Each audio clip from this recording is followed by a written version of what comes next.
Hey, welcome to the franchise. We're talking robots today. Lots of robots. They come back in time all around the place. The Judgment Day might happen. Could thwart it. Maybe that doesn't matter. Maybe it's eventual. I've got Henry on the video phone here. He's vaping up a storm. What's happening, brother? Hey, Henry. This is Daniel Ehrenberg over here. That's Henry Papali over there. We both watched a couple of Terminator movies. We sure did. It's good to be here for episode 170. Welcome, everybody. I was in Daniel's neck of the woods briefly today for the longest-running Mets game in franchise history, 4 hours and 29 minutes. No, I did not stay for the whole thing. Yes, they lost. AKA obviously. the length that every Met game feels. I can't disagree with that statement. It's been so since 1987. No, it's the first football Sunday of the year, gang, and my fantasy football squad already off to a shitty start. Great stuff. Football players are such little pussies. They hurt like one finger. They're like, I can't play for a few weeks. Who'd you lose? Tyreek Hill, game one. Do you have Antonio Brown? Because he's been on 3 teams in the last. No, but I have Tom Brady, and Antonio Brown's on the Patriots now, so I'm pretty psyched about that. I don't think he's playing all year, but that's okay. Or 1 year. He's playing 1 year. That's right. One year contract. That's fine. Get another World Series, another fucking Super Bowl championship, New England's way, and that's it. Fuck them. All right. It's Judgment Day, gang. That it is. You've been waiting for it from the start. We're talking Terminator 2 Judgment Day at a movie nobody cares about. Terminator 3, The Rise of the Machines, where you get to meet a Terminator, but sexy. Yes, you get one with inflatable silicone. Guys, yeah. I love the Terminator, but what I really wish is if the Terminator gave me a boner. Oh my God! We mentioned it last week. You know what I need? A Terminator you can jerk to. That's what I want, gang. Oh, was Harvey Weinstein involved in this? He could have been. Or is that Jonathan Mostow? It could be anybody. Okay. Don't talk shit about Jonathan Mostow. I like that guy. I don't know. Yeah. He hasn't been Me Too'd yet. No, not yet. Until we get to Terminator 3 4K Ultra Special Features where Kristanna Loken talks about... Kristanna Loken. Listen, Kristanna Loken is one of these actors. They like... What is she? She's an actor? Yeah. There's a group of actors that they all range from bad to passably okay. And they've all been in like one nerd thing, and then their careers didn't take off the way they wanted them to, but then they could just appear at conventions for the rest of their careers and charge $100 to sign autographs or take pictures. So Kristanna Loken, she's reining it in, baby. She's showing up. She's like, "Hey, I'm the first female Terminator. Don't you remember? You jerked it to me." Yeah, I was the Terminatrix. I can go to Comic-Con for life. Terminatrix, for fuck's sake. I didn't remember a lot of this movie, and it's obviously understandable why. I remember saying last week that when I saw it in theaters, I remember having really nothing against it. I think that was due to a 12-year gap in Terminator movies. Hadn't seen an Arnold movie in a long time, and due to the fact that 2003 was a particularly happy year for me, so I was probably in like a really micro-pleasant mood. Yeah. I was in college. I didn't care that much, but it was. I wasn't even. I was in high school. But like it was a big enough movie that like I went to see it, because it was like there. Hey, that shit. That was it for me. We didn't have Terminator fatigue at that time at all. No, there hadn't been a Terminator movie in 12 years. Yeah. So I mean, I'm sure that's why I saw it. I don't. So whatever. I remember it being. Oh, this was fun. That was fun. No, I hated it at the time, but I hate it even more now.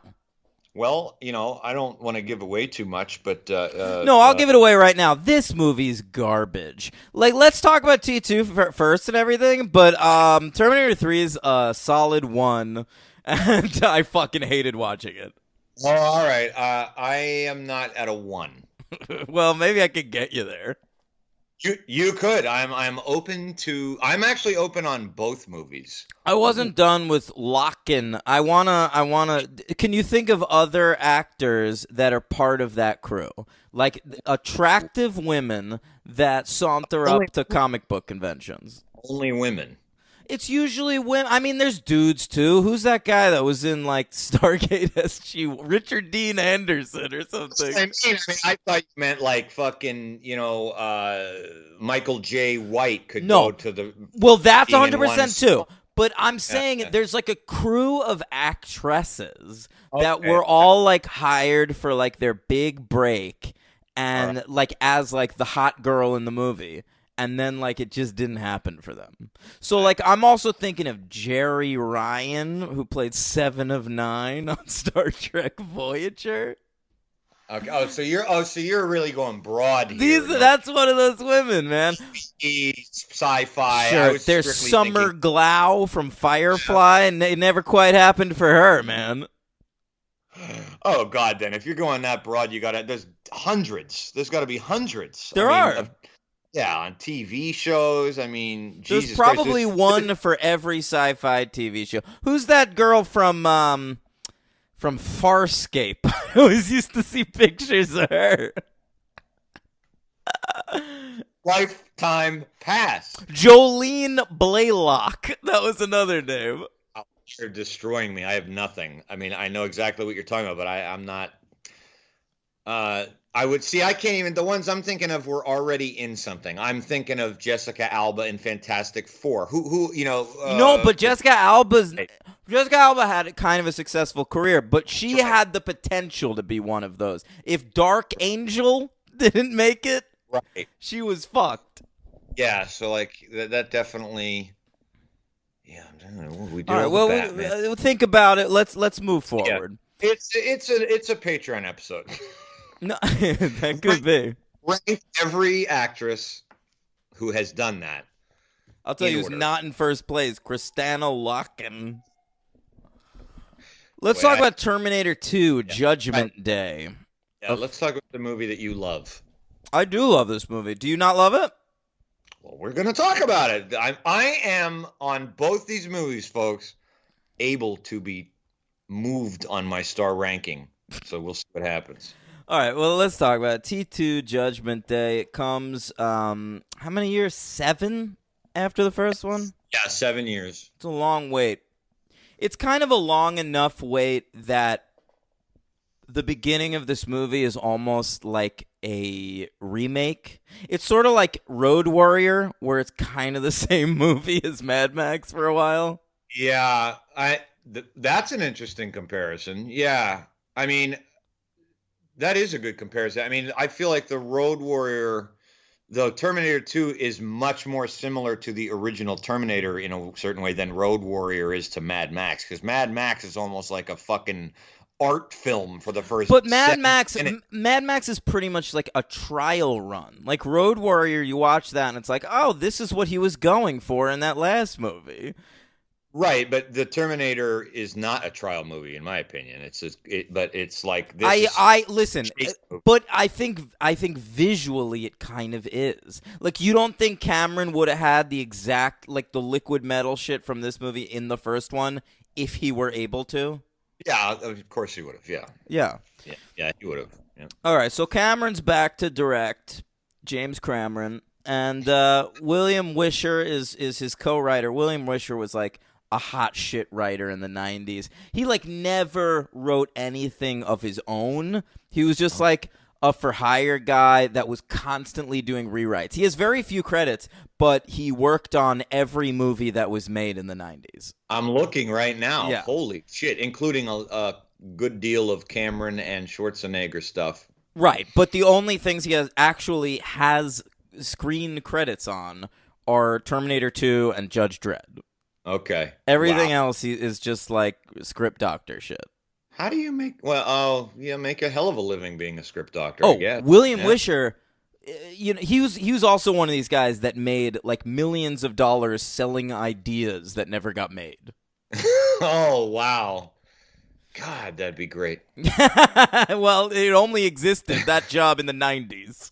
Oh, So it's not a thing now? 'Cause I it's feel not like a thing anymore. on this show, we could be fucking gazillionaires. We've had like 3,000 ideas. No, you only make that money now if you're Shonda Rhimes or Ryan Murphy and you've had literally 20 hits. I was just reading an article on Ryan Murphy in Time magazine. Yeah. Oh, yeah? They talked Yeah, about... he's actually not very interesting. He's a very interesting guy. If you didn't find him interesting, that's a bad article. Yeah, I was just going to say the article itself was not that exciting. I don't know how he wouldn't be interesting because I already know who he is, and obviously I'm a fan. So, yeah, I don't know. It's Time magazine. Their entertainment section's a little weak. It's lacking. Who they got there these days? Schickel? They got Schickel? No, not for this. Richard Schickel. Yeah, he's still going, but not for this. This was an interview, but I didn't read it for that. I read it for the fucking thing about redistricting Democratic districts. Very boring. Okay, so Terminator 2 was released July 3rd, 1991. Saw it in theaters. Independence Day weekend. This is our age gap, man. I remember this movie being such a big deal, and I was already aware enough of movies that I wanted to see it, but it was like, this was like a hard no from my parents, and I didn't see it for years.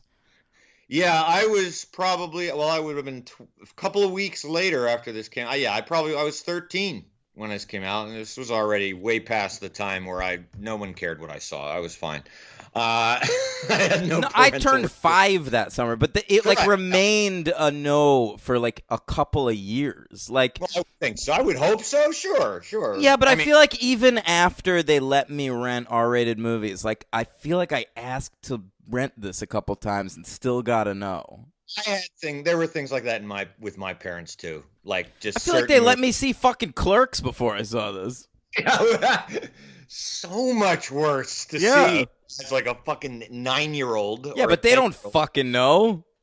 Yeah, it's a good point. They're parents. Yeah, it's true. Yeah. This movie was so big when you were 5. This would have been like the equivalent of when I was 5. This would have been your Return of the Jedi. I was 5. Yeah. It was you know what? The other weird one that I remember being huge that I wasn't allowed to see. Bill and Ted's Bogus Journey. I remember when that came out. Same year, right? What? Same year as Terminator 2, sorry. It was the same year as Terminator 2? I think it might have been the next year. But like I was in love with that poster. I wanted to see it. Fucking William Sadler as the Grim Reaper for some reason captured my 6-year-old imagination. Absolutely. I had the soundtrack for that movie on cassette. That was Kiss singing one of the worst songs ever made, and thankfully I left that taste of mine in the dust, but God gave rock and roll to you. God, okay, so it's addressing a person, a you, and Simmons is trying to impress upon this person that an all-powerful being, it's God, in the movie. God. That song is in the movie. That's correct. Gave rock and roll. Did he create rock and roll, or did he just provide it? I believe Simmons is saying he provided it, and I remember the video because they're standing in like. Is the you like Little Richard or Chuck Berry or something? That would be nice. That would be nice. Yeah, they meant Big Mama Thornton. That's who they meant. Yeah, I remember them standing in a fucking cloud of steam, and Paul Stanley and Gene Simmons just being like, "God give rock and roll to you." Give rock and roll. Oh. Ooh, that sounds good. Someone send me that video. All right. So this movie was a big deal, as we've established. The budget was $102 million, which at the time was the most expensive movie ever greenlit. It wasn't the most expensive movie of all time because there was other things that like went over budget. Right. But this was the most expensive thing where, like, the studio was like, here's this much money, go make a movie. Which is kind of funny because being so much later than the original Terminator, I wonder why they had so much... I don't know. Cameron had made Aliens, and they had these effects now, and he probably said, like, Hey, and Schwarzenegger had become a huge star. That's what it is. So it's Cameron and Schwarzenegger reuniting. They could promote it as like Schwarzenegger and the guy who made Aliens with special effects you've never fucking seen. Here you go. Yeah, absolutely. You're absolutely right. Arnold got $15 million to be in this movie in 1991 money. Fucking good for him. It's 15 less for Cameron. God. It is the number one film of 1991. At the time, it was the number 3 highest grossing movie of all time behind Star Wars and E.T. It made $523.7 million. Wow. Now, so many movies have come out that have eclipsed it that it is only number 84 on the all-time list. That's still a little surprising. It's that fucking... There's 83 movies that have made more than $500 million. There's like 25 movies that have made $1 billion at this point. Jesus Christ. Yeah, bro. I didn't know. I guess I didn't know that $1 billion threshold had been crossed that many times. Okay. Just in the past few years. Like, you look at that list, and like the top 100, most of the movies are from the last like 5 years. Yeah, it would have to be. Yeah. This film was nominated for quite a few awards. Oh shit! All right, I mean, okay.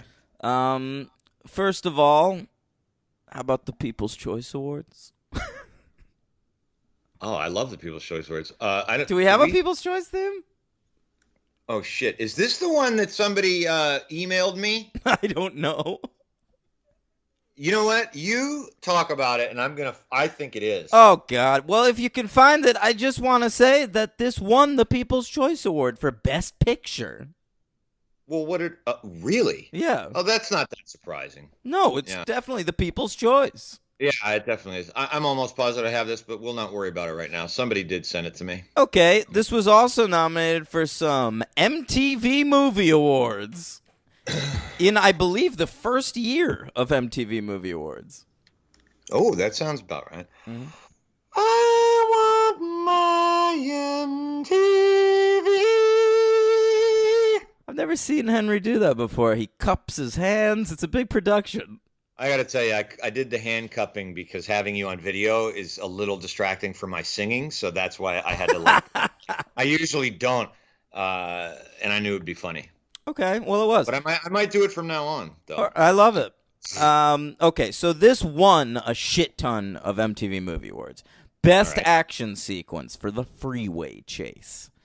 That's fair. Breakthrough performance. Edward fucking Furlong, baby. All right. Or they might be referring to his breakthrough performance losing his virginity by fucking his tutor on set. Oh! That had to be something you've mentioned on this show, absolutely, that I don't remember you mentioning, but I knew there was something with him would come He got up. married to her.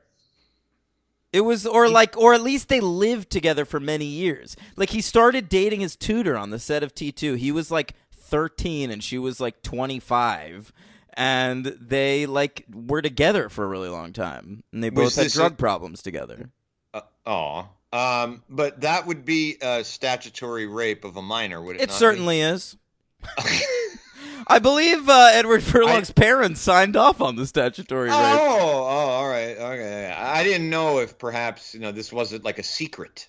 I mean, if Cameron like approved of this union. I don't know if Cameron did, but I mean, certainly it happened. Yeah. Wow. Interesting. Okay. Jesus. It also won the MTV Movie Awards for Best Actress, Linda Hamilton. Best Actor, Arnold Schwarzenegger. Nice. Yeah. Best Movie. Wow. Mm-hmm. God, this was big. You're right. And Most Desirable Female since Shit Canned Award. She won the... Okay. Yeah. And it was nominated for 2 additional awards, which it lost. Best Song, You Could Be Mine by Guns N' Roses. Fuck yeah, came up on the Patreon episode. Mm-hmm, but it sadly... Oh, I'm so sorry. I'm sorry. It came up last week on the regular feed we ranked, Arnold. My fault. Yeah, yes, whatever. Go ahead. It lost to that song from Robin Hood, Prince of Thieves by Bryan Adams. Is that Everything I Do it for you? Yeah. Everything I do. Yeah, which you'll recall, I got the mixed CD. If it's real, or if it's real, then it's worth fighting for. With that as the only track. What a waste of fucking plastic that girl did. Hey, she wanted me back. No, I don't even mean the desire. I mean that it's the to take. To use a CDR. Yeah, but you used to buy those in like 50 packs, dude. I don't care to put that shit. I'd play frisbee with those fucking CDRs. That's their usage. Christ, fucking coast. All right. Yeah. It also was nominated for Best Villain, Robert Patrick. Sure. But listen to this. He lost to a great performance, Rebecca De Mornay, for The Hand That Rocks the Cradle. Oh, yeah. Yeah, fair enough. Yeah. Great stuff. How about this? She was a pretty desirable female. Not as desirable as Linda Hamilton, apparently. Okay. I get it, but yeah. You know who the most desirable female for me is? You know that girl from The Crying Game. She was pretty hot. Dan, what? I don't know if you knew this. My parents, just to be clear, my parents never let me watch the last 15 minutes of The Crying Game. Okay. The girl from The Crying Game is it's a man. What are you talking about? She's got such soft skin. Yeah. There's a little twist at the end of the movie. You find out that that was actually a man. So they put like a prosthetic penis on that actress? I don't think so. I think it was played by a male actor. Yes. What are you talking about? Maybe I'm wrong. I could look it up for you. Or unless. Well, we have a podcast to record. Just go with your initial instinct. You know what? Just go with it, man. I always whatever do. Whatever makes you happy. Yeah. All right, can we hear that Oscars theme? Yeah, it'd be great if I had it up right now. Yeah, especially considering I already mentioned it was nominated for a bunch of Oscars. Yeah, I know, but because I'm dedicated, I was also looking for that fucking jingle for the other thing. But we're going to need to hear that Oscars theme. So, all right, Terminator 2 won some Oscars. It won Best Makeup, Best Sound Editing, and Best Visual Effects. Jeez. Yep, it won all those awards. It was nominated for Best Cinematography. Who did that's okay. Yeah. Come on. All right. Beautiful movie. Yeah, come on. And now. It lost to JFK. Yeah, Robert fucking Richardson. And it also lost Best Editing to JFK.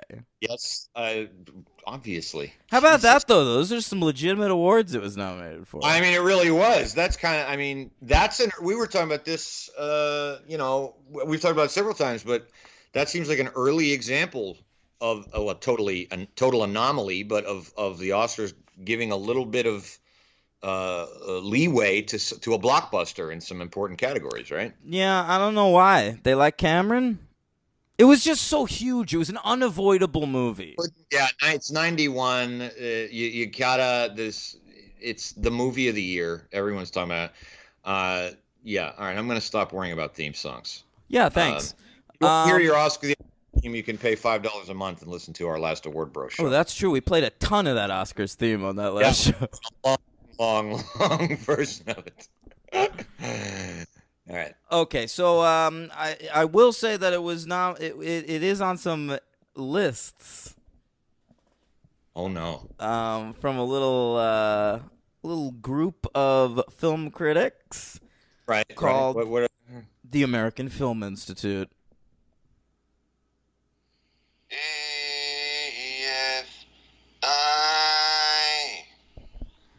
One more time.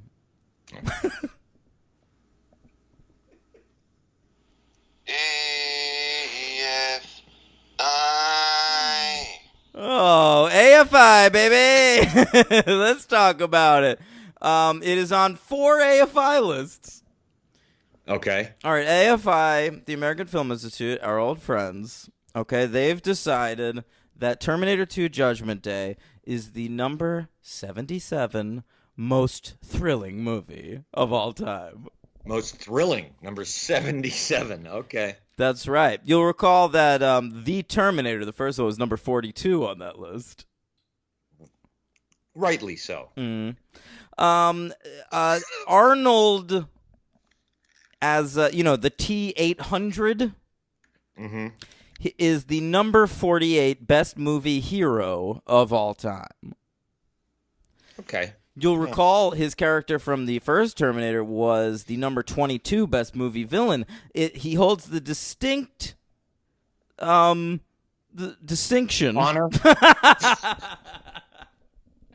of being on both the hero and villain lists in the same franchise. Wow. All right. All right. How about that? Yeah. That's a distinct distinction. All right. Yeah. That was like my saying it's the first time making its list debut. That's right. Now, do you know the line from this movie, "Hasta la vista, baby"? I don't remember it. You familiar with that line? I've never heard it. Is that in the movie or is that a trailer thing? In the movie. He says in Terminator 2 Judgment Day, Arnold Schwarzenegger, he goes, "Hasta la vista, baby." I mean, it like vaguely rings something. I don't know, man. Well, the AFI remembered it because it's the number 76 best quote of all time. That'd be great if it specified that it's not Arnold's delivery of it. They're giving it to Edward Furlong. That would be amazing. You know what would be even better? If, like, you were expecting that to be on the list, and then all of a sudden they were like, number 76, see ya, dickwad, Edward Furlong.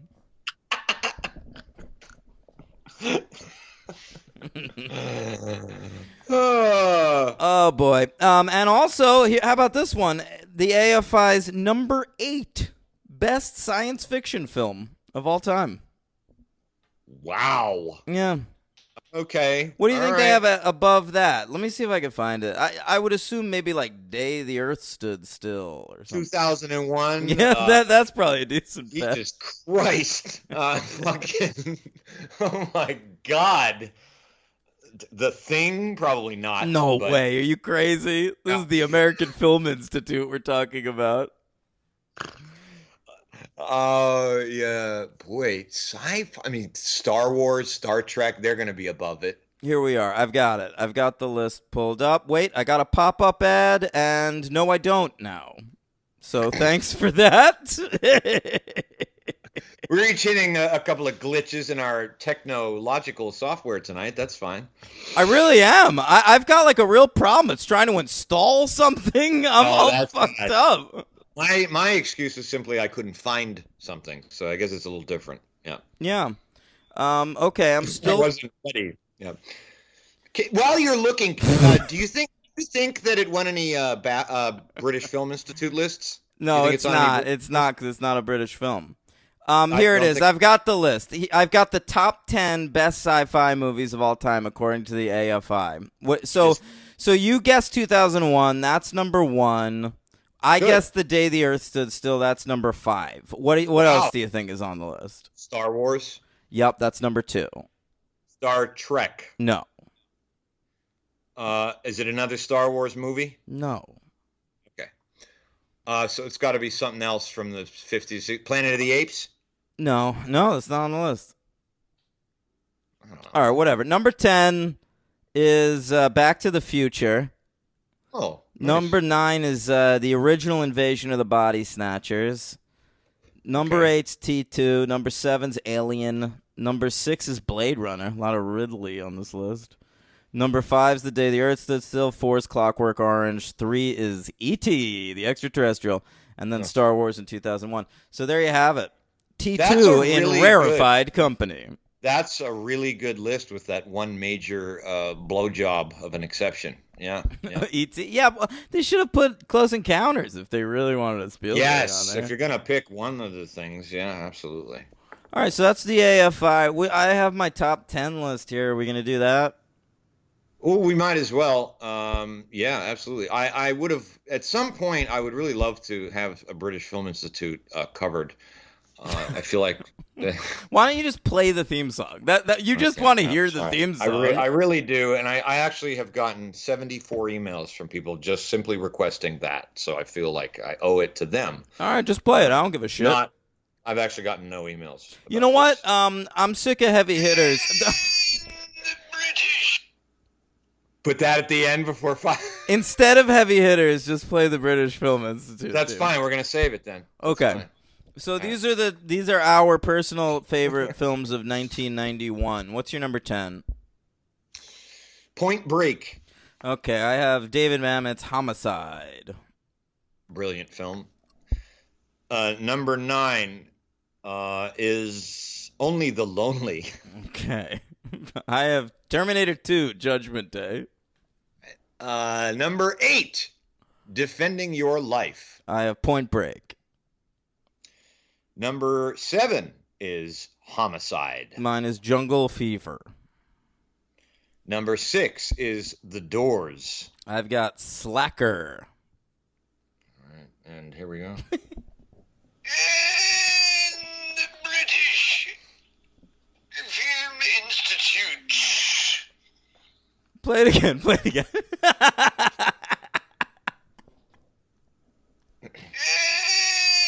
the British Film Institute. That tickles me, I'll tell you.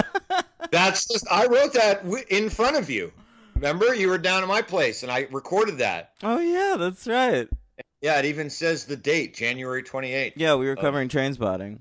Correct. I recorded that in front of you. I remember you not thinking it was that funny when I did it, but then when you heard it, it was like completely different. It was like a revelation. Sometimes something's so stupid that the more I hear it, the funnier it becomes.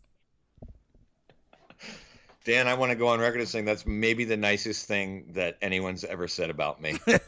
Yeah. I really like that. All right. Number 5? Cape Fear. All right, mine is Trust. Number 4 is Barton Fink. My number 4 is Barton Fink. Ooh, same number 4. Number 3, JFK. Number 3, My Own Private Idaho. Yeah. Number 2, The Why Fisher wasn't King. River Phoenix fucking John Connor, by the way? You know what? Not only is that a great question, oh boy, this is going to be a little bit heretical. Don't you dare talk shit about Edward Furlong. I will sock you.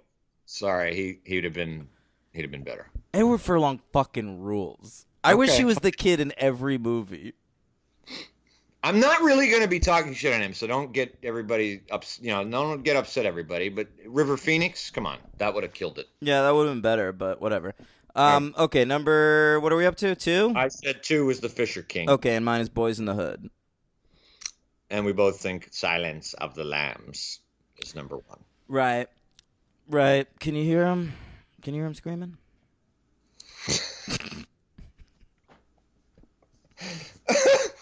I don't know whose impression of that Hannibal Lecter was, but it was pretty good. Are you telling me that the girl from the Crying Game shows her penis more than Buffalo Bill? Well, there's a big shot of it in the Crying Game, and Buffalo Bill is hiding his. So That's I what don't. I'm You saying. never really see it. You don't. It's a tuck. It's a tuck job. Yeah, right. It is. It is. You ever But, do that for fun, just to see if you can? He's out of his fucking mind tonight, ladies and gentlemen. The franchise.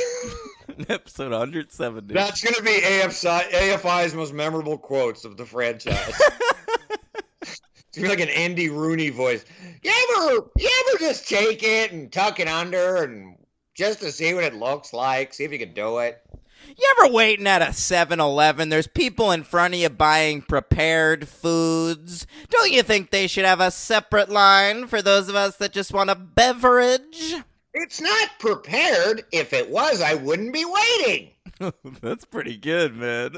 It's like something he'd say, right? That's a classic Rooney. You know, one time Nathaniel and I went to the beach, and on the way we found an Andy Rooney book on the ground that was just like transcriptions of many of his rants. And we just spent the rest of the day reading Andy Rooney shit to each other. That sounds like kind of an enjoyable day, to be honest. It was great. Yeah. All right. T2. Why don't we talk about it? Well, let's go to it. All right. So, you know, the last movie took place in the year it was made, 1984. But now this movie, it's 10 years later. And I have a real problem with this. I got to say right off the bat, I was confused because it does say that, but then I was trying to... It does not make sense. It really doesn't. It really, really doesn't. I mean, I kept trying to figure it out. And then it's the kid too. It's the kid. I'm thinking, then what's happening? What are we saying? Yeah, I don't know. Henry, in this movie, which they specifically state takes place exactly 10 years after the previous movie. Sure. I never thought about this before. I didn't think about... I hate the timeline of the Terminator. I don't fucking care when Judgment Day is supposed to take place. God, there were people on the internet a couple weeks ago going like, hey, today's the day Judgment Day was supposed to be, August 29th. And I'm like, shut the fuck up, internet. Wow. Yeah, there's no need to put a date on it. It serves no purpose. But here's the worst part, Henry. In a timeline, it's already... go ahead. John Connor, played by Edward Furlong, an actor who, by all accounts, is fucking in real life. Definitely. He's supposed to be 10. I just had to not... Are you fucking insane? I just didn't think about it. This kid's at least 13 if I've seen a day.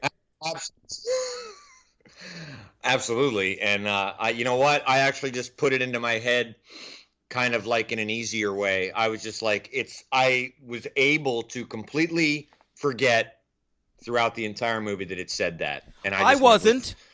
Well, I understand, and I never can. But I think because I was the same age, I believe, as Furlong was when he filmed this, I kind of just was... So I saw it when I was 13. So I was like, he's 13. It's a 13-year-old kid. That's all I thought. I was fine. It's ridiculous. No, it's ridiculous. I don't... Maybe the title cards got screwed up. No, but it comes up a lot. It comes up a lot that it's exactly 10 years later. Because at one point, Sarah Connor says that she's 29. And that is kind of fine. But then you have to think about it like, she's 19 in that first Terminator? What the fuck are you talking about? First of all, she looks 35 in this movie. And you know what? And that I gotta say. And second of all, she looked 35 in the last movie. Here's the thing. Dan is completely right, and that is not like a knock on Linda Hamilton. She's a beautiful woman. I remember. I meant it a little bit as a knock. Okay, that's fine.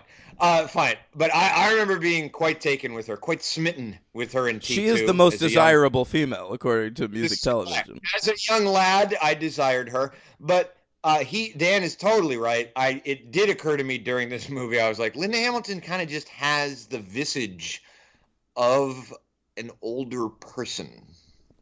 Have you seen her in the Dark Fate trailer? She looks 100. She's had some problems. Has she? I'll tell you, she had one problem in her life for 5 years: a marriage to James Cameron. Yeah, no, actually, I don't believe... I did a little reading on her and him before the previous episode because I was curious, what happened to Linda Hamilton. And she basically, I believe, just went through a grave period of very bad depression. I don't believe she ever was like had a substance abuse problem, but something took its toll on her, and I think that's what it was. But yes, she looks very aged, and she looks at least 30 in the first movie, and at least 38 in this one. It is crazy.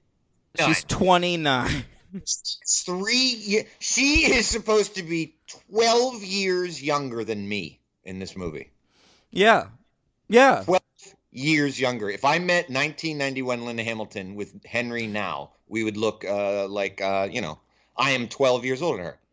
Right, but in this movie's presupposing that it would actually be a little bit weird for you to fuck her. Henry, the movie starts John Connor is a foster child. Linda Hamilton went off and told everybody about Judgment Day, and they committed her to an asylum, which would happen. Great one. And Connor... Weird. What? Weird though. Because I really was happy to watch it again because I really didn't remember a lot. And I was thinking, but what about all of the evidence that was left? What evidence? Well, okay, we get to it later in the movie, obviously. But, going into T2, I'm thinking, well, obviously there's a fucking crushed robot in there and the press. But it was taken by the Gov for top secret purposes. I know. All the deaths of those cops. Arnold's on a video camera. I mean, somebody's doing this shit. Why is she in an asylum? Henry, I don't know if you've heard about the big cover-up over at Cyberdyne Industries. I did once I was into the movie about an hour, yes. Correct. So anyway. John Connor is living with his foster family, his two parents, and he's a real fucking cool grunge kid. And he's riding everywhere on his bicycle with a boombox, blasting GNR, Use Your Illusion era GNR, and hanging out with fucking Budnick from Salute Your Shorts. And it is just dynamite. Look, I'm sure when I was 13, I loved it because I could relate to it. I did similar things.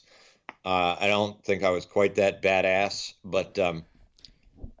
He's a little annoying. It's a little much. He's awesome. A little much. He's like, it's like always like, it's a fucking, hey, dude, mom, fuck you. Yeah, with his fucking hair and his floppy hair covered one eye, and he's just constantly like got his head like to the side with like his hair covering one eye, and then turning around like, what the fuck do you want? So, correct. All right. I think we're both correct. Dan is right. It is awesome. It's also annoying. It's both. It's depending on where, yeah. But it's, and I liked how the song, I haven't heard that song in a while, but it must be Guns N' Roses' longest song. It must be longer than November Rain. No. They just blast the chorus over and over again. Literally playing through like 8 neighborhoods. They keep. No, you're totally right. They're bicycling to the fucking mall at the edge of town, and they're just listening to one. Maybe they just played it on repeat. Who knows? You didn't have a CD player in that thing. This is a cassette. They are rewinding, finding, and playing. And every time it cuts out, I was like, "Oh, there's the song. That'll be its token moment for the GNR song." You hear it again, and then you hear it again. And I'm not objecting because I like that. I am. Just play fucking Civil War, bro. What's the one? Ain't nobody ever told you, baby, how it was gonna be. You know that one, right? Sure. What is it called? I don't remember.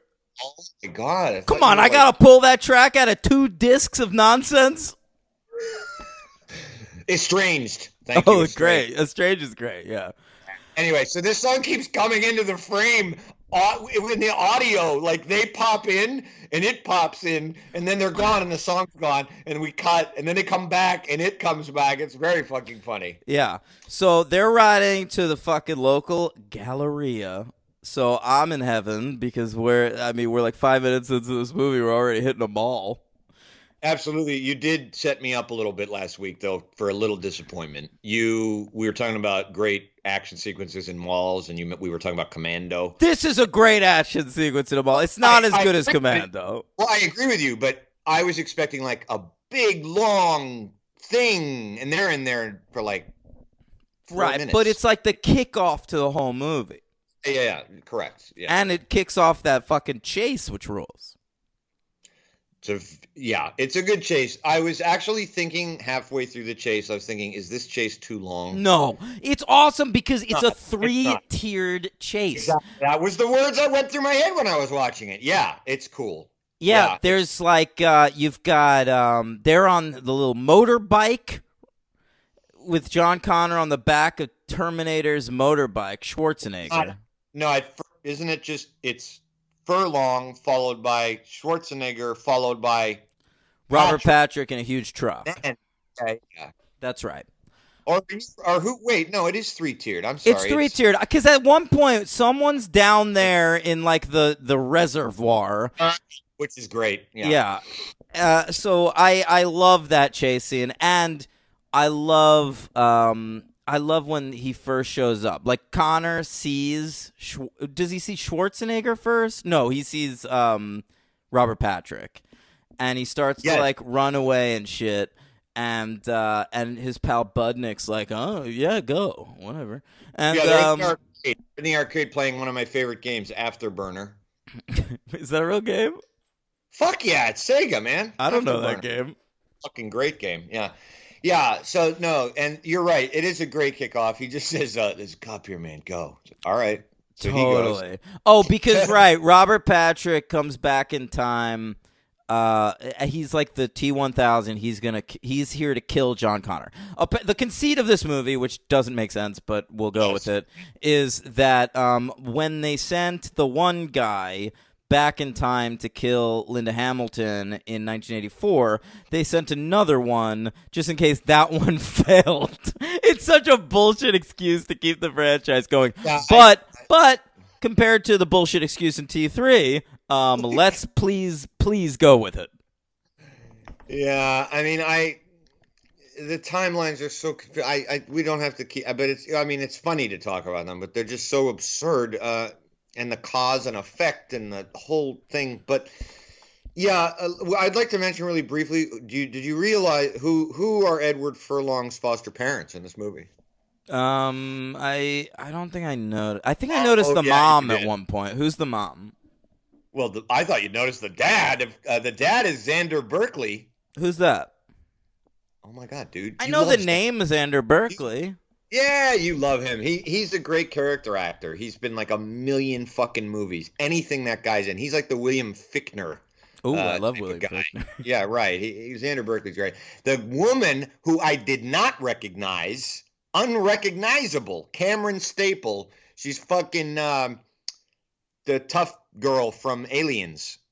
Oh, how about that? You love her. Yeah. I'm looking up Xander Berkeley. He has over 200 credits on IMDb. I am not going to wade through this. No, but you know who he is. You see his picture? Yeah, I mean, I knew who he was, but I guess he's just a guy that's in stuff. I don't think he's ever had like a lead role in anything. I'm misremembering. Maybe I am thinking that you loved William Fichtner because I sometimes get them confused. All right, yeah. Because Berkeley's like in fucking. He shows up in Heat. He'll show up in The Walking Dead. He was a major character in The Walking Dead for a long time. He's the fucking. You watched it. He's Gregory, that pussy little mayor up on the hilltop for a while. Oh, remember God, the beard? The fucking hilltop. Right, I know. But you remember him now? He's in that. Oh, vaguely. Yeah, I kind of do know what you're talking about. Yeah. Yeah, okay, he anyway. was some sort of weird apocalypse guru.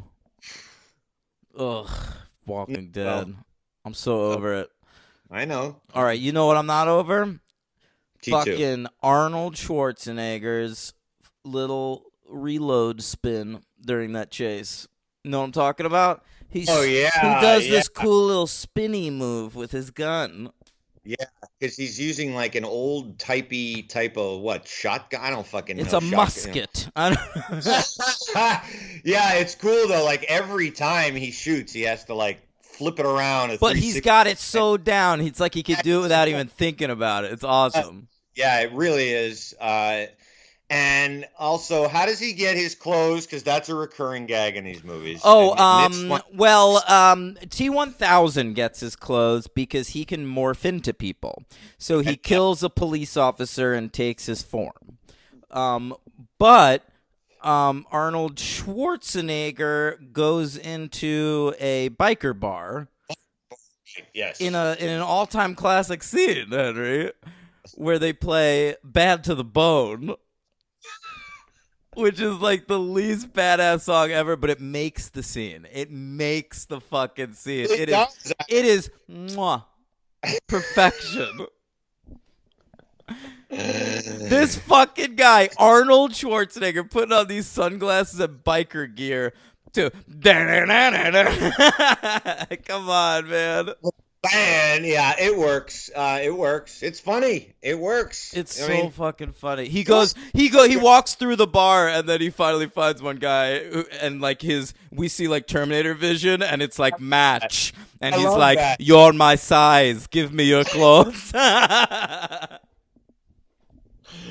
No, that was good, and I like the bar fight scene. I liked all the women checking him out when he walks in. Oh, because he's fucking naked. I love that too. Like no one's like nonplussed, but everyone's sort of just like, "Hey, look at that naked guy." Which is poorly done in the third movie. Oh my god, that is an abomination, which we will get to. But yeah, so yeah, no, that stuff works, and Okay, so T-1000 is searching for John Connor. His search leads him back to John Connor's foster house, Right. where Connor kills T-1000 kills Connor's foster mom, becomes her, and then turns his arm into a fucking sword and stabs his foster dad in the head, which we see in a pan across. It is the best shot in the movie. It is spooky, scary, and I love it. it's a good shot. I I anticipate the shot, but it's well carried out. When it happened, I was surprised because I knew that it was her. I knew that it was him mimicking her voice, but when she goes like that with her fist, I knew she did something to the husband, but I was not expecting a pan shot to fucking linger on it. That is a hell of a reveal. Gory and awesome. And okay, so meanwhile, Edward Furlong's talking to Schwarzenegger. It's revealed that Schwarzenegger has to like do Edward Furlong's bidding, like he's the fucking genie from Aladdin. Very much so, yes. Yeah. So like Furlong's like, "Yo, we gotta spring my mom from the institution." And Schwarzenegger's like, "I don't want to do that, but let's do that." But you've never had a friend like me. Oh my god. Never had a friend. Never had a friend. Like me. All right. Yeah. Yeah. So they go there, and I actually liked that stuff a lot in the completely ridiculous, When they spring Hamilton? implausible, unbelievable conditions that are in this institution. But yes, the white, all white, Child's Play 8 cult of Chucky institution. I It believe. is. Foster families, mental institutions. It's hitting all the Child's Play bases. Bad stuff. It's a bad place to be. I was trying to figure out one little key thing, though. She's and up I'm for sure- parole or something as the movie wraps. That's what I wanted to ask. So, why is she involuntarily incarcerated? Well, that's I a don't good understand question, that. Henry. Now, Yeah. I think honestly the answer is James Cameron doesn't know how mental institutions work. Okay, all right, okay. Because I'm thinking, all right, so she was ill. Why is she being treated like an inmate and as if she murdered people. No, she's legit up for parole in this movie. Like, there's a parole board of people. Is she still crazy? And then they decide, yes, she's still crazy. And they're right. She jumps across the thing and, like, chokes that dude. Dr. Superman. By the way, did you see which version of what did you watch? I could not. I wanted to watch the theatrical version. I could not find it, so I ended up having to watch the extended version. Well, that's all I had, so that's what I watched, the extended. So I did see Michael Biehn in here, which I don't think I ever had seen. When does Michael Biehn show up? She has a dream sequence in her cell, and he fucking shows up. And he's like holding her and hugging her and telling her that your fate will never be decided or some shit like that. I guess I noticed that. I think I tune out when Michael Biehn shows up anywhere. I don't know. My cut was 2 hours and 34 minutes long. Oh, that's longer than mine. I see the theatrical cut of this movie is only an hour and 55, I think. But the version I saw was 2 hours and 17, so you must have seen an even more extreme ultimate version. Yeah, dude. Mine was 154 minutes. So that's too long. Well, it was. But that's what I'm judging for Judgment Day. But yeah, that was one of the scenes, I guess, then. It was quite a scene with Michael Biehn there. Yes, yeah. You ever wonder why you'd get incarcerated for no reason? Usually it's an issue with a time loop, I would imagine. You ever wonder if a time loop has a cause and effect? If you did this, then why aren't you Y? Does X equal Z and M before K? I killed a butterfly this weekend, and it got me to wondering. They call it the butterfly effect. Why a butterfly? Is it any different if you kill a moth or a fly or a poor old mosquito? Or even a grasshopper. How about that? A poor old mosquito. I like it. Arnold... Okay, before we move on from the mental institution, I just want to bring up the orderly that licks Sarah's face. Oh my God! Is that in the theatrical release? I don't know. No, but it was in. I had everything in mind. So yeah, that I didn't need. Oh, dude, James Cameron, like what?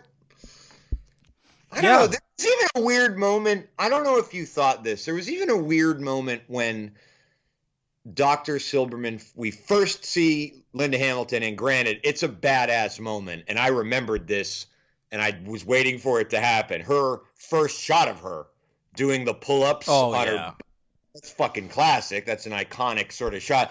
But when Dr. Silberman, like, walks out of the room or something, she says, "How's the knee?"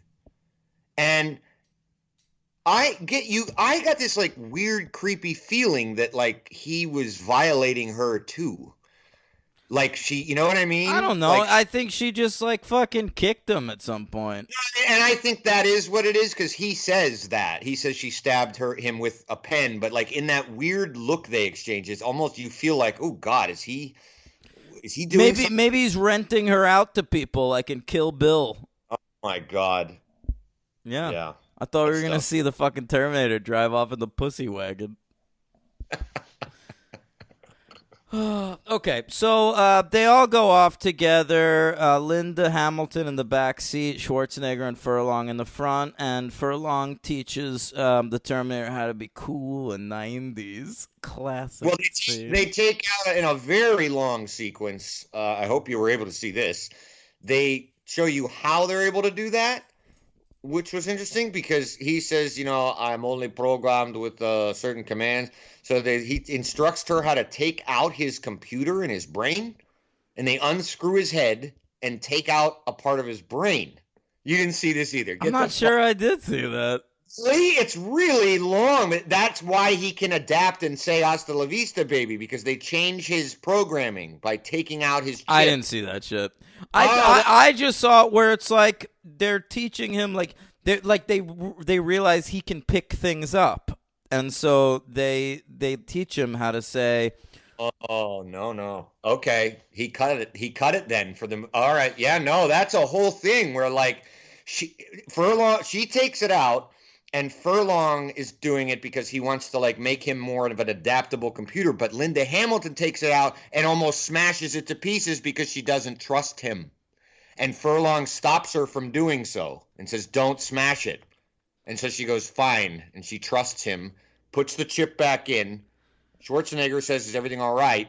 And she goes, "Yes." All right. Listen, I'm questioning myself now because, sometimes I just don't remember shit. But I'm the same way. I am absolutely the same way. I watched this movie on, a few days ago.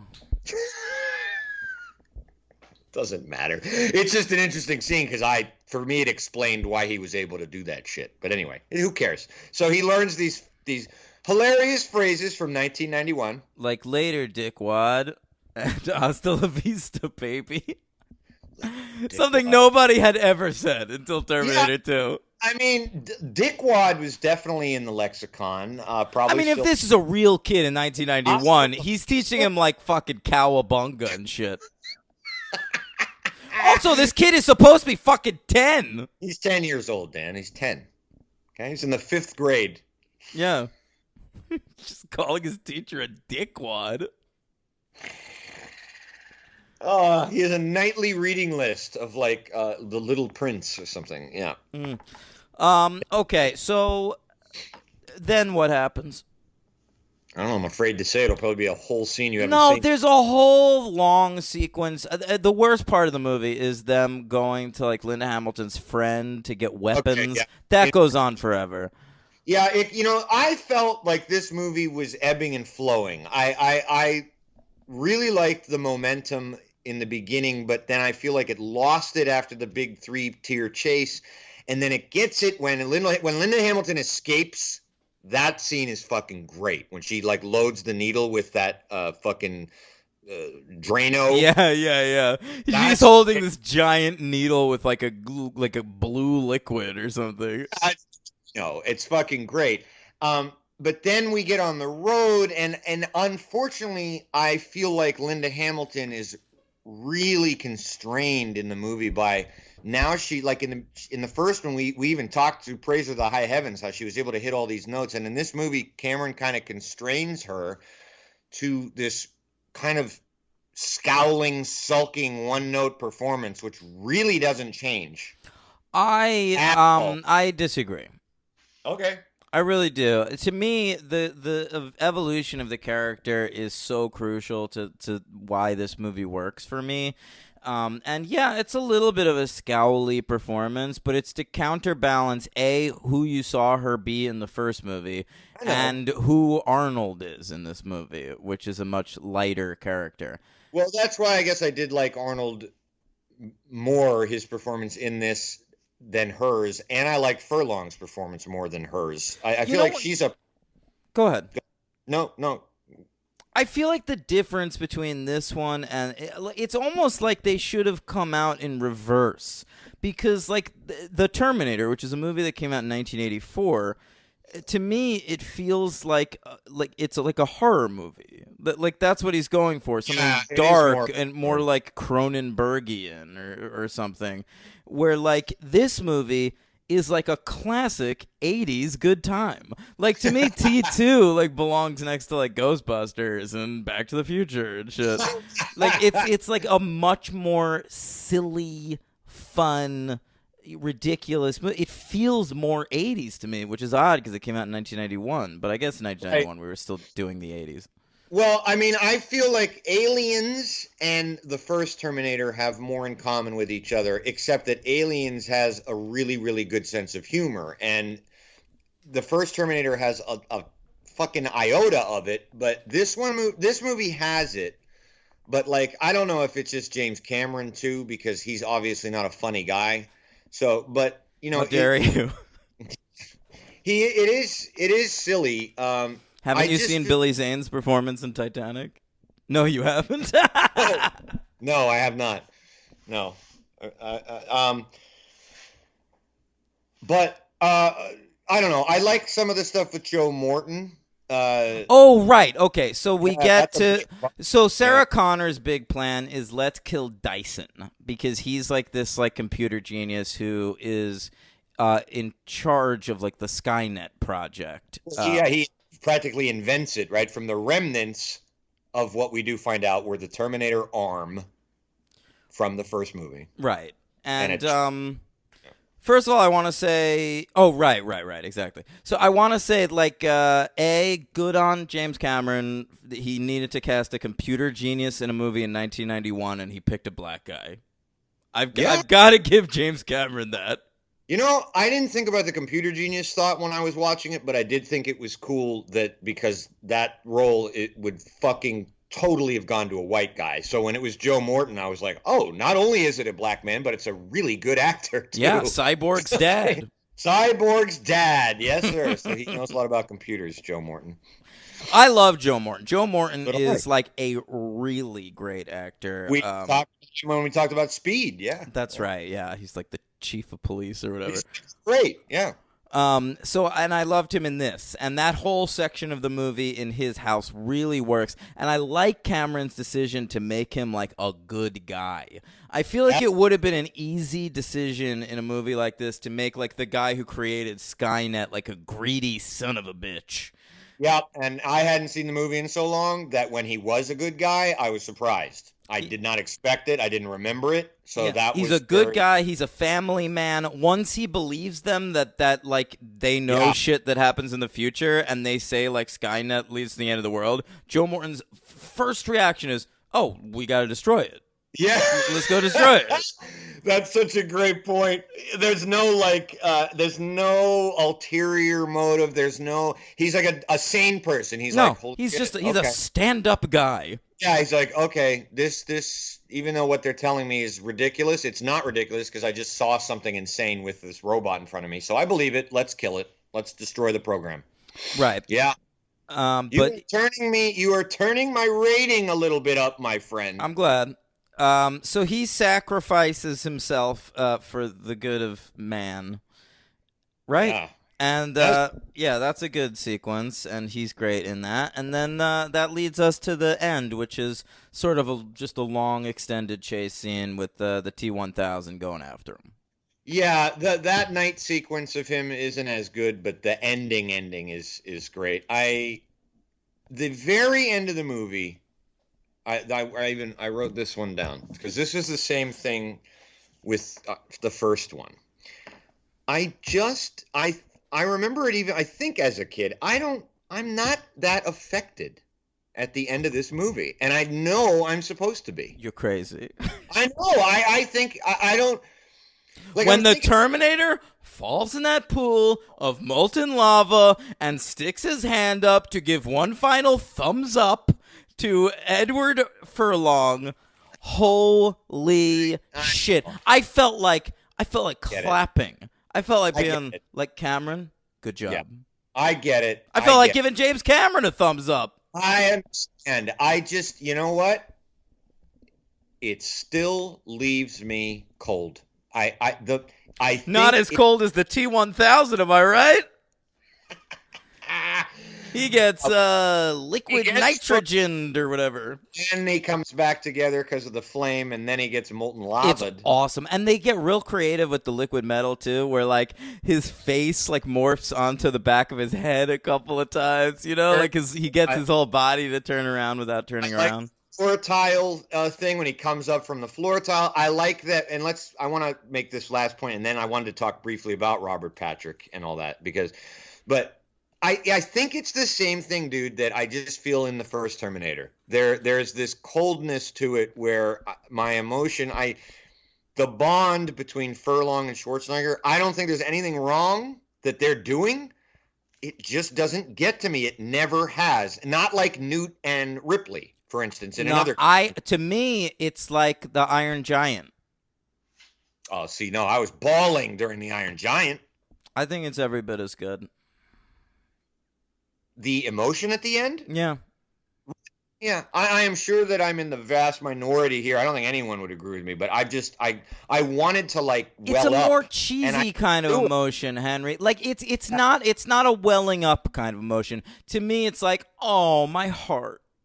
I mean, I get it. I don't know. Maybe I needed a longer cut of the movie. You need another half hour tacked onto this fucking thing?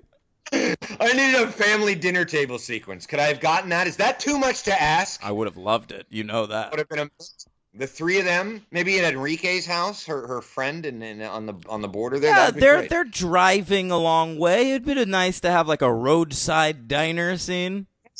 Okay, Robert Patrick. What did you think? He fucking rules. He's my MVP. Whoa! Wow. I love Robert Patrick. He's so fucking scary in this. His line deliveries are insane. He doesn't do it like you'd think to. Like, Arnold Schwarzenegger affects his voice, so it's like, I am Arnold Schwarzenegger. I'm going to talk like this in this movie. But, like, Robert Patrick is just, like, doing his own voice, and he's got sort of, like, a urban accent. Like, I don't know where he's from, but it's like... Yeah, you're right. It's like he's from Queens or something. So he's like a robot who's sort of like, I'm going to fucking kill you, kid. Yeah, no, you're right. He is great. I agree with you. I wasn't sure. I mean, I knew you loved the movie, but I didn't know if you were a big fan of his performance because he's really not doing much. It's kind of his look, but he is kind of doing it because you're right on the line. But there's something to that. We talked about how impressed I was with Henry Cavill in Mission Impossible Fallout. And that's not really a performance except physically. And right. Yes. God, right. Yeah. And Robert Patrick is doing that in this movie, I think. Just like the way he walks, the way he moves, like he is intimidating. Yeah, Robert Patrick in a police uniform walking towards you, I would kill myself rather than go through whatever he's planning. Well, you'll probably be a good move because it is 1991 L.A.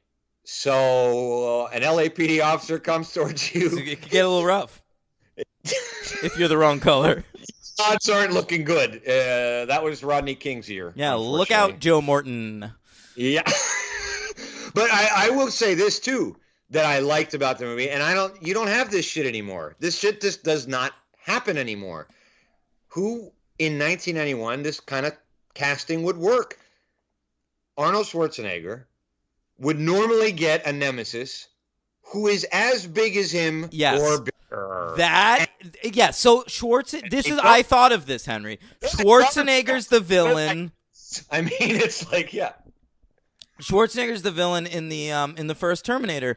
And so, like, I feel like the move now with movies is if Terminator was like a huge hit and they came back and did T2, what they'd have is they'd find a guy, like a bodybuilder or something, who's even bigger than Arnold. They would 100% do that. They'd get, like, fucking Brock Lesnar to be in this fucking movie or something. No, they would have. They absolutely. Dave Bautista would be. Yeah, exactly. Yeah, and what makes it even cooler is when you see them fighting and they're equal, like, strength, and Patrick's able to, like, toss them around. They're robots. Right. And so it's a really cool idea. Arnold's biceps are merely for show. Yes. So Robert Patrick, very good. Yeah, I was between him and Furlong for MVP. I'm stunned. I thought you were going to give it to Furlong. I love Furlong. And another fine monologue from Linda Hamilton to end the movie. And I really felt like this felt like closure to me. This felt like the Terminator did not require a sequel. Cameron pulled a sequel out of his ass. Somehow it fucking worked. It was even better than the first one. But at the end of this fucking thing, sorry, you can't make any more Terminator movies. Yeah, I mean... You solved it. Judgment Day. It's not going to happen now. That's true. By all logic made in these two movies, it is over. I will say I thought you were kidding. I didn't know you were being serious when you were praising her monologue because it kind of doesn't work for me. I like it. Her delivery is just so fucking flat, or is it? I don't know. There's something about the monologue that reminded me more of her performance in the first one, where it's sort of like going through this and finally solving the issue of Judgment Day once and for all lent her character some of that humanity that she had lost in the intervening years. It's almost like it made her able to be a capable mother to her child. Wow. All right. Because I thought you were going to say it was like, because in the first movie, there's a little thing at the end. I thought I get what you're saying coming. now. Right. Which we were laughing at, but. Yeah, and I could laugh at this too. That's the thing, man. Like, this is a movie I don't take overly seriously, but I'm still going to give it a 5 because it fucking rules. Whoa. Wow. All right. You haven't given a 5 in a while. It's been a minute. Wow. All right. Well, I will say this. You have talked me up. To what? I went into the movie thinking 4, and then all throughout the movie, and when it was finished, I pretty much stayed on a 3. But I was open. Interesting. But I was open to a 4, and I'm going to go 4. Okay. It was absolutely a very, very good movie. I do prefer the original. I still prefer the original. This is one of the few times on our show where my opinion of both movies has not altered that much. But it's a 4-star movie. There's very little wrong with it. I do not have an LVP. No, my LVP is just like Linda Hamilton's friend with the fucking arsenal. Like, I hate that part. Oh, so a part of the movie is your LVP? No, I guess the friend. I don't know. Like, yeah. Enrique? Yeah, fuck that. I just like every time I watch this movie, I just like tune out for 5 minutes at that point. Well, I'm sorry, Castulo Guerrera. Dan is shit canning your performance. Yeah, get out of here, bro. All right. Well, I don't have an LVP. I could have been a dick and given it to Furlong just because I hate kid actors, but he's pretty good in the movie. He does annoy me, but my MVP is Arnold, man. I'm fine with that. He rules. It's Arnold. Yeah, he's fucking great. I mean, I think he, along with the special effects and some of the direction, he's the best part of the movie to me. And thinking of him as a good guy and reversing that role, pretty amazing, pretty cool thing to do. So he's getting my MVP. 5-star, 4-star. All right. Okay. Superhero count? I do indeed. And while I bring it up, we had a moment there on video where I was saying something, and Dan looked at me like, "Are you finished?" And he looked angry, but I think I misinterpreted his look. No. What? You know what I'm talking about? This is why we can't do video. Right, no, I was talking over you, and we couldn't hear what you were saying, and so I wanted you to repeat it. Oh, give me this signal for repeat. Okay, that's a good call. It's really hilarious because I didn't think he was upset, but the way he looked at me was like, "Are you done?"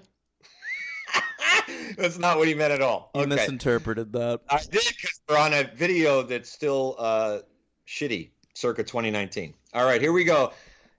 I gotta warn you, it's not that big. It's a 6 count. I wish I could send you like faxes with messages, like in Back to the Future Part 2. You're fired. You're fired. They're called texts. He could text me during the show, be like, "Can you?" It is just called text. You're right. The fuck am I talking about? Man, it's okay. I wish that I could send faxes. Why aren't we living in that future? He could text me during the show going, "Repeat that part." And then I'll text back, "What part?" And he'll be like, "Not that part, the other part you said." And you'll just listen to the silence of us texting each other. No, we'll put on good sounds, like some fun sounds for the buttons. Oh, right, that'd be fun. All right, superhero count. Count.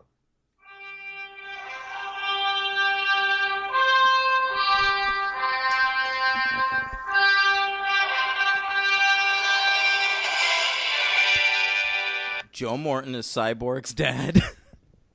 All right, you jumped ahead, but we can start there. That's all I know. That's all I know.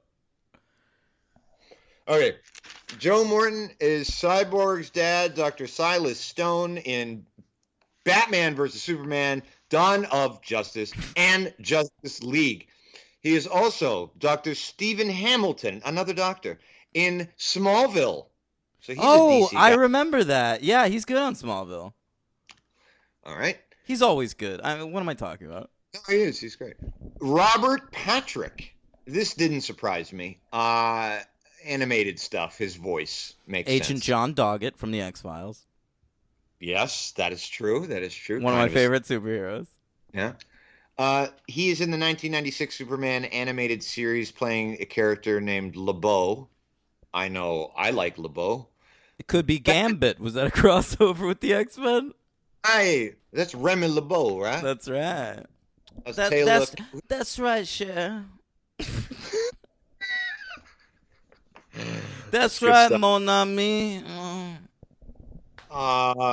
It's very good. Batman Beyond, he plays Richard Armacost. I don't know who that is. But He's that guy that's in those Hobbit movies. I know exactly what you're talking about. In 2008, he was in the cartoon The Batman, playing none other than one of DC's greatest creations, Hawkman. Oh, don't talk shit. Hawkman's all right. I had a Hawkman toy, so whatever. Sure. I did, yeah. Eddie Furlong, of course, as we covered him in Pet Sematary too. Oh, that's right. He's in Pet Sematary too. He's playing the exact same character in this movie. Same character.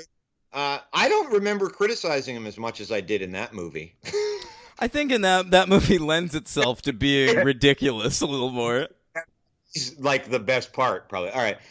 He was the Crow in The Crow Wicked Prayer. That's right. Yeah. He's a little chubby in there. That's the Boreanaz one. Oh yes, David Boreanaz. And he played Mr. Tupper in another movie I didn't see, which I believe you saw, The Green Hornet. Seth Rogen's. I saw it. Yeah, it'll be on my Michel Gondry list. Oh, spoiler alert.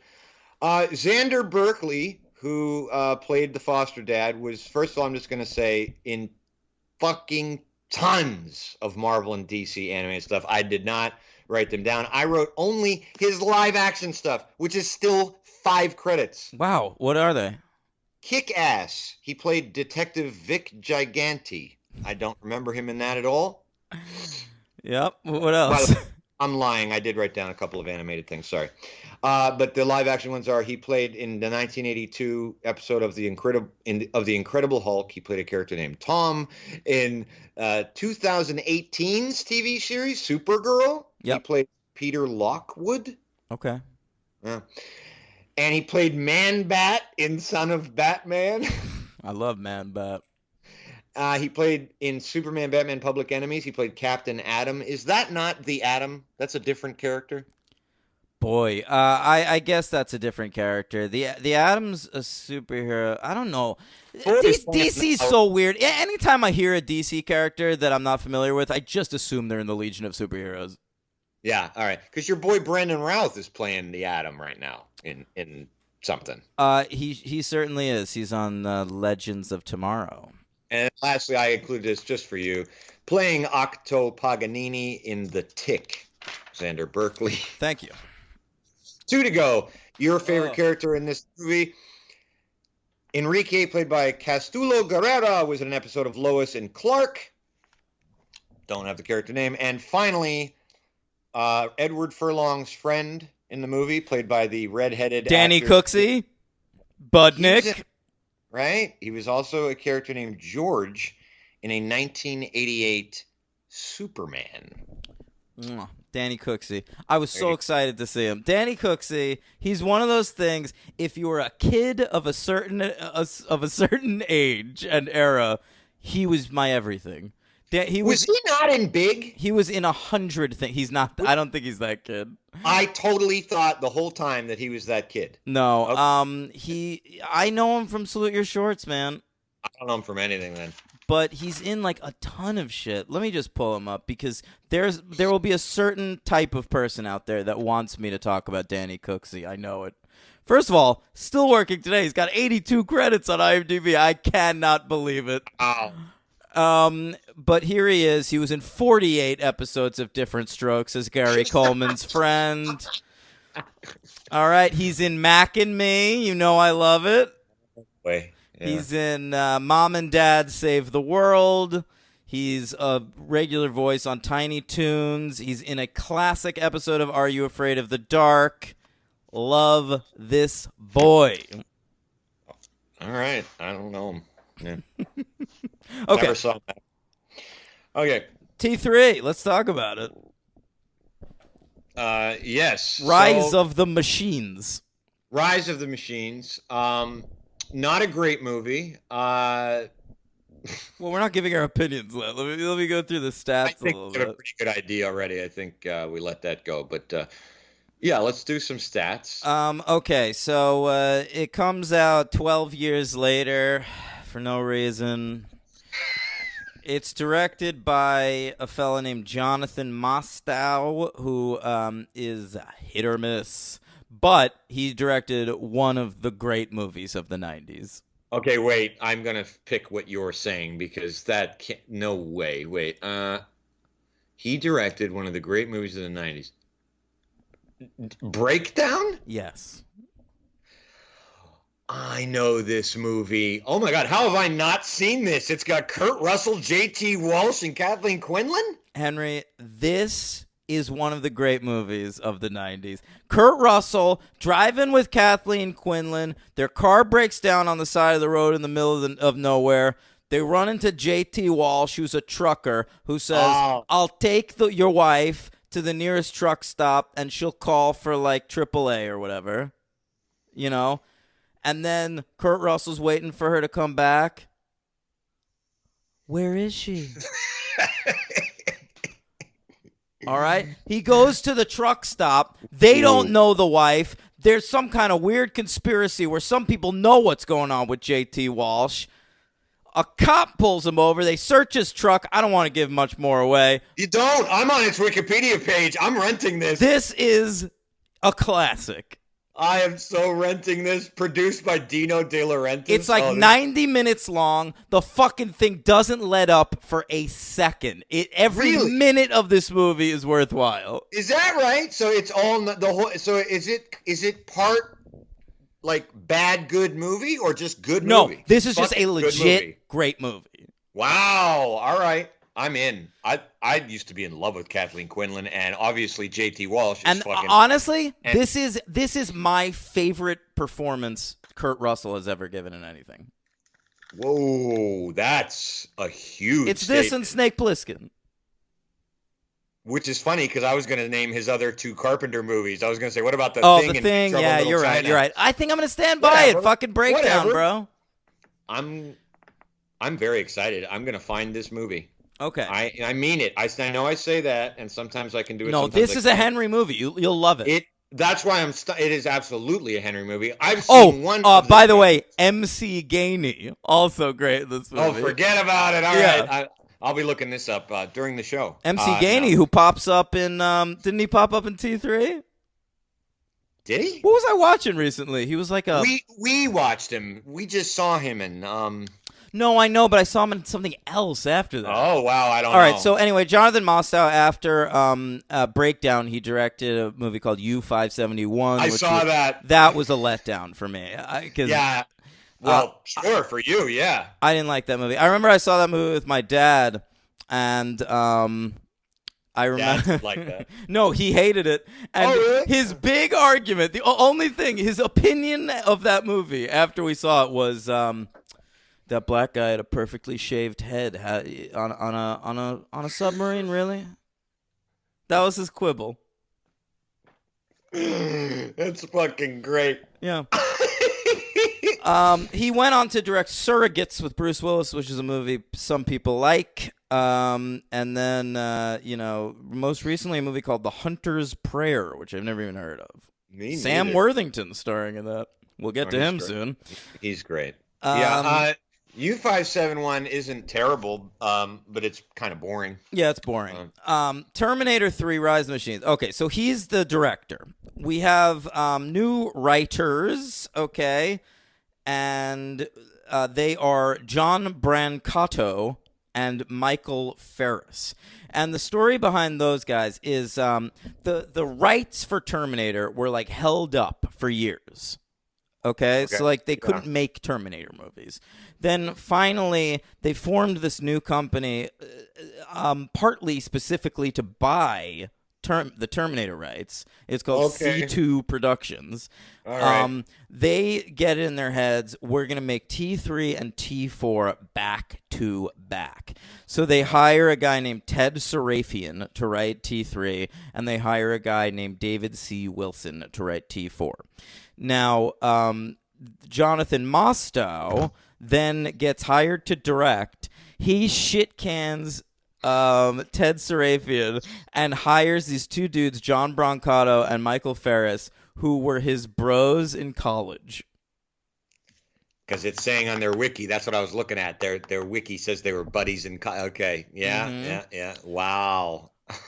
Man. And they're writing this movie. Ted Sarafian ended up with a story credit or whatever. But these guys, friends of Mostow, it's not like they're fucking amateurs. They've written a lot of movies. They wrote The Net. They know a lot about the internet. I want to say that much. They wrote The Game? They were two of the writers on The Game. After T3, they wrote Pitoff's Catwoman. Yes. All right. Even though T3 was so bad, they have a writing credit on T4. And they've also written Surrogates and The Hunter's Prayer. So they're still working with Mostow. They're just a trifecta of geniuses going on here. I understand.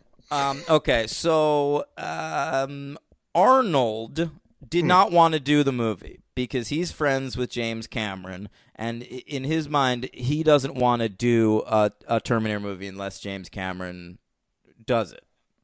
But I kind of like that. But James Cameron goes to Arnold and is like, "Hey, man, we created this character together. Ask them for like a shit ton of money, like a lot, and see if they give it to you. And then you have my blessing." And that's what happened? Yes. So Arnold signs a contract with the studio. They're going to give him this is what he got for this movie. $29.25 million up front plus 20% of the profits. Oh my God. Is that one of the biggest pays of any? It's massive. It has to be. It's massive. Now it's dwarfed by some of these Marvel contracts, but really, is it? Robert Downey Jr.'s is obnoxious. I was just going to ask. Was it? I think Robert Downey Jr. got like over $100 million to be an Endgame. Up front? I mean, like, plus other shit, but, like, ultimately, yeah. I mean, the movie was, of course, going to make over $1 billion. Wow. But still, $29 million. That's like fucking 1990s Tom Cruise figures that I still don't think are that high. It's bigger. Because remember when Jim Carrey got $20 million for The Cable Guy? That was, like, a huge deal. Oh, and plus it fucking made no money, right? Yeah. Yeah. Oh, wow. Okay. Jesus Christ. Never knew it. All right. I will say it came in at it was released July 2nd, 2003. They went with the July 4th weekend again. Smart. Huge budget of $187.3 million. And it ended up making $433.4, which is like a huge amount of money. But with that almost $200 million budget, it ate up a lot of their profits. But it's still a hit. Still a huge hit. Came in at number 8 at the box office for 2003. It had to be. Yeah, because also that year was, as I recall, not that all that was big that year. What, Finding Nemo and one of the Lord of the Rings things. The final Lord of the Rings was that year, so that was like massive. Forget about it. Yeah. X2 was that year. I remember that was on the list too. And the Matrixes. The sequels, right? Yeah, I think that's right. Okay, so this movie comes out, I will say the Oscars snubbed Terminator 3. Nothing, huh? What about the lady when she like turns her legs around and her arms become her shoulder? Oh yeah. When the robot gives herself a rim job. All right, Terminator 3. It was nominated for one MTV Movie Award. Oh God. That's a once a day type of song. All right, here. I want my MTV. Great stuff as always. It was nominated for Best Action Sequence for one of the big fights or whatever. But this movie lost to the Battle of. This is what it says: the Battle of Gondor. Oh God. Okay, from Lord of the Rings hurt? to Return of the King. Did you just re-virginize yourself saying that out loud? The Battle of Gondor. You don't even know, man. You don't even understand. The director's cut, that's what you need to see. Okay? It's 8.5 hours long, but it goes right by. You don't even know what you're talking about. As good as the Battle of Gondor is, I've got to say it doesn't stand up to the Battle of Helm's Deep.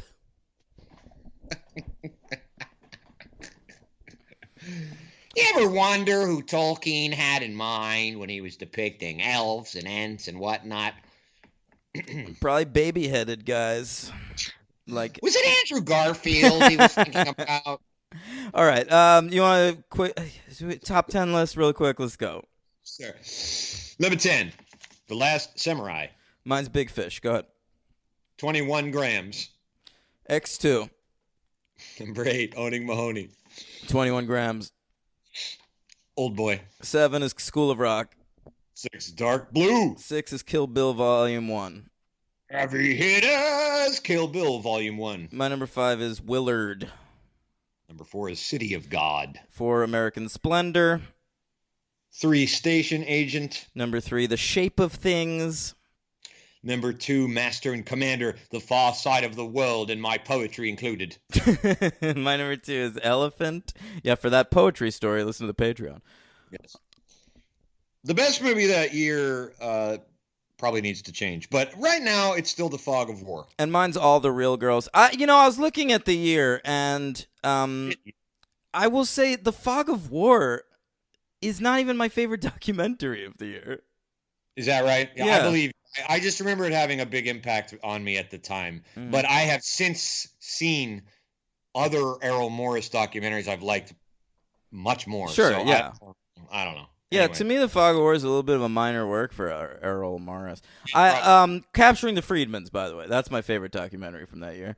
And I will say I recently rewatched Dirty Pretty Things, which is really very good, and I considered putting it on the top 10 list. But I remember when that came out. It was all the rage in my art history department. You know who's the Everybody fucking loved star of that movie? it. I thought there was that French girl with the fucking big eyes. Well, she's in it, but the male lead is fucking Chiwetel Ejiofor 11 years before 12 Years a Slave. Wow. Yeah, that dude's been around. Yeah. Wow. I mean, I don't remember him until Children of Men, 2006. Right, the first time I noticed him was the Firefly movie in 2005. But, Okay. yeah. Wow, 2003. All right. Okay, let's talk about it. Team 3. 3. So we catch up with John Connor. He doesn't look like himself. Really doesn't. He does not at all resemble Edward Furlong. But he does resemble a fetus, so he could be the one from Terminator, the original. He resembles who? Fetus, Nick Stahl. Kind of looks like an unformed baby. So there you go. He does have a baby head, Nick Stahl. I'll add him to the baby head club. We will. I want to say that this fella is not a good actor. I don't want to say that like fully because I've actually seen him in other things where I think he's kind of okay. But what? In The Bedroom, he's great. Yeah, and he's great in Carnival, and he's one of the best parts of Sin City. Yellow Bastard. Yeah. Oh, is that on your superhero account? Yes. Okay. Never know that otherwise. But in this movie, he is horribly miscast. He's just such a little fucking wuss. Right. Like this little fucking cuck piece of shit. Hi, excuse me, but my name is John Connor, and I'm gonna be the savior of the world. And By the way, I'm a junkie as well. and we catch up with him. It just doesn't make sense. First of all, he says he's living off the grid, which clearly is a thing that the writers of this movie have heard people say, but they never really understood what it meant. Yeah, all you need to live off the grid is just, he says too, I don't have a phone and I don't have an address. That's off the grid? That's it? That's all that takes? That's what, I mean, it really is. It's just like, hey, I'm going off the grid. I'm not on Facebook anymore. You still on Twitter? Yep.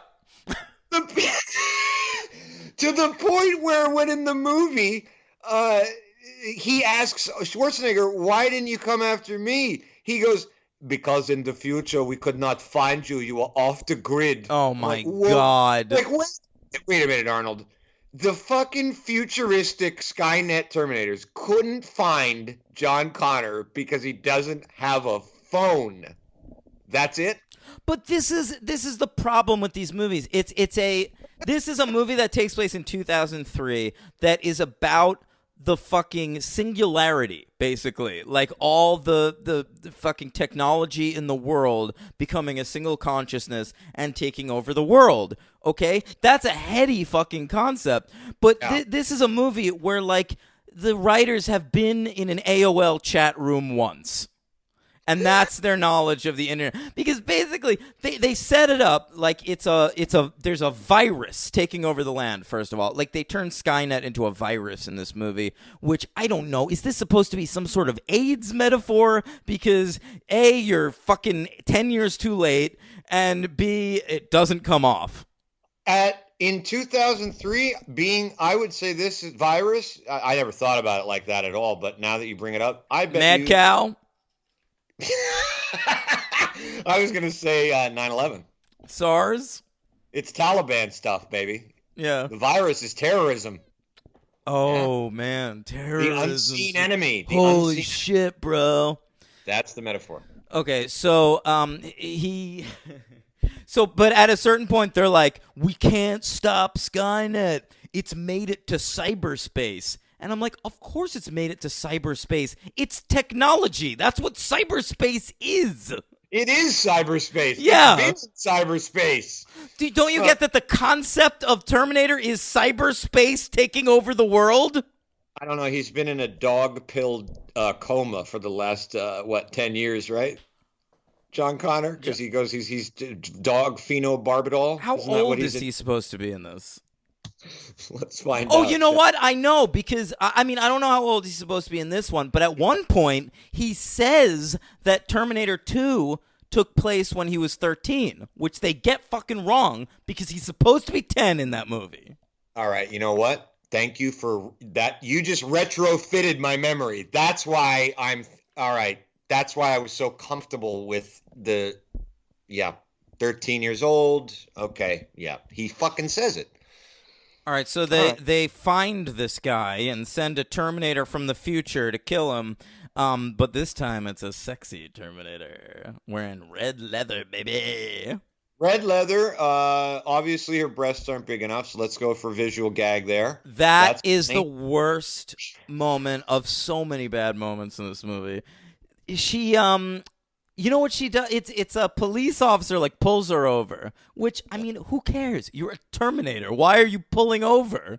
That's a good point. She looks up. The first thing she sees is a Victoria's Secret billboard. And she's like, oh, that's what the other sex likes on this planet. I mean, planet. It's the same planet in this timeline or whatever. Maybe it isn't. Yeah. And so she, we see her grow her boobs. Yes, you said the two words I believe that are key to understanding the scene. You said Police Academy, and that's the movie it reminds you of when she does that. Whoop! If it was Police Academy, Michael Winslow would be in the passenger seat making those sound effects. Right. Yeah. Tackleberry would be like, no, it would be Gutenberg, right? He'd be making her breasts enlarge, and then that guy Winslow would be making the sound. Honk honk.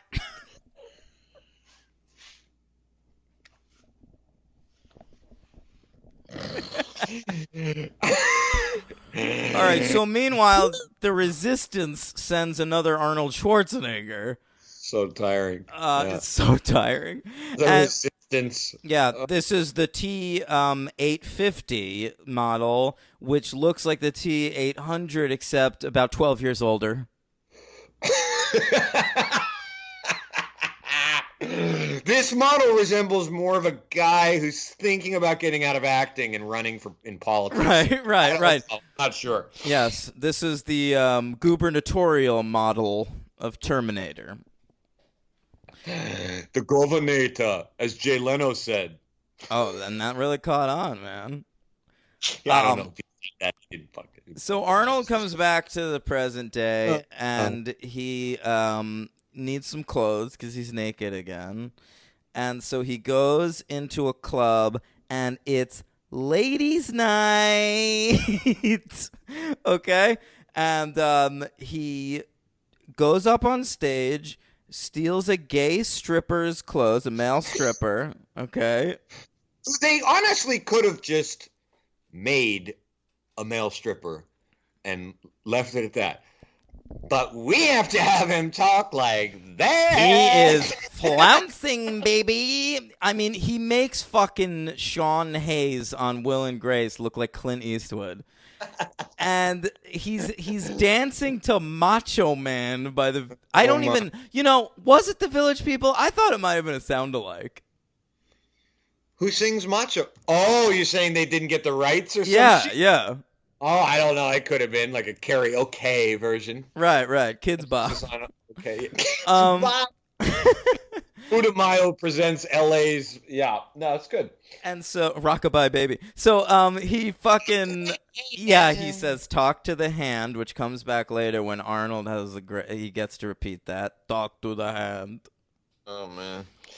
That's great stuff. It's funny how certain sayings, too, and actually, Hasta la vista, baby, of course, as far as I recall, and I was 13 at the time, wasn't a saying. But Terminator 2 is so huge that it became one. Right. That's the mark of a movie that has intelligence and staying power. This movie takes... Excuse me, I believe that's the number 76 best quote of all time. Talk to the hand is number 79. Yeah. That was a big thing in 2003. Talk to the hand. So when you watch it in 2019, you're like, oh yeah, that people said that a couple times. Right. I mean, it honestly is the equivalent if at some point in this movie Arnold was just like, who let the dogs out? But so he goes in, he takes this guy's clothes. This guy is probably a foot shorter than Arnold and 100 pounds skinnier. And he takes his clothes, which on him look like a flouncing gay Village People guy. And he comes out looking super fucking badass, and the clothes fit to perfection. So he goes off to find Nick Stahl.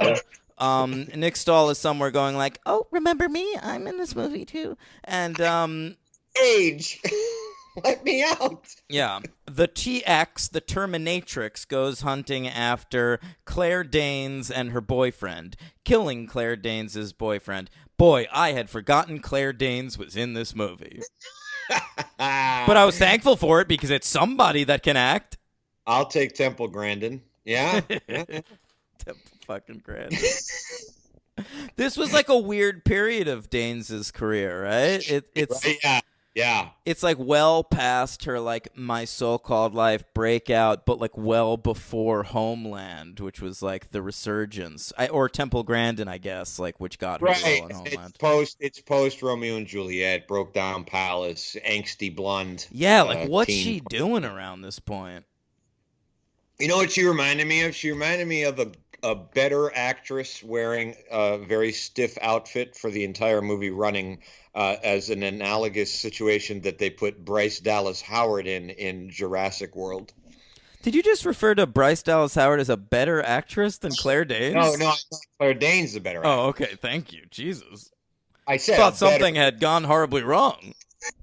My computer chip malfunction. My CPU virus.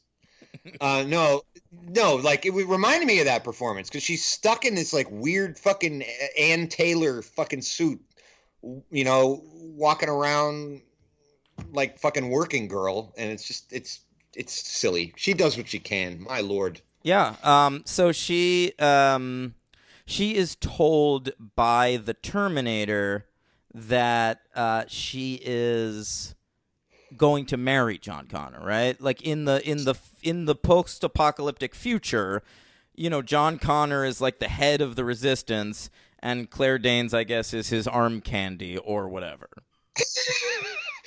And she's understandably horrified at the prospect of being married to Nick Stahl. Yeah, because then she has to picture herself fucking Nick Stahl. By the way, I thought the guy who played her like boyfriend in this, who died, was very likable. In the fucking 4 seconds he's given, sure. Yeah, he's in like 2 scenes, and like I'm like, this dude's way better than Nick Stahl.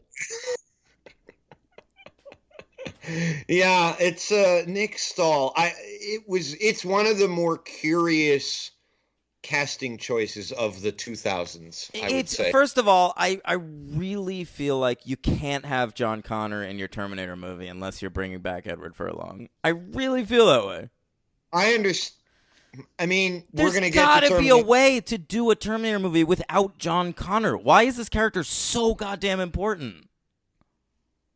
Is that a real question? I mean, he's the fucking savior of the human race. I mean, I know that. So, like, I guess if you're going to do Salvation, which takes place in the post-apocalyptic future, you need John Connor.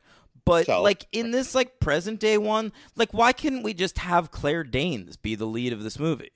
I agree with you, because I agree with that. I mean, I do think you can bring John Connor back and put a different actor, because I think you can't, you know, it's fucking Christian Bale. Now, we'll see. I haven't seen that movie in 10 years. But Claire Danes, you could, since the premise of the movie is the Kristana Loken, since they couldn't find John Connor, Schwarzenegger coming back and she's coming back to kill his lieutenants, then if Claire Danes is one of his lieutenants or his right-hand woman, then make her the focus. And just say right off the bat, if Terminator fans are wondering what happened to John Connor, just say, oh, they could never find him, so they went after his second in command. And there's the movie off and running. And this is also a killer female empowerment franchise where we're now just placing this milquetoast, boring fucking man in the lead role. And you're casting Claire Danes, who's a fucking awesome badass who has won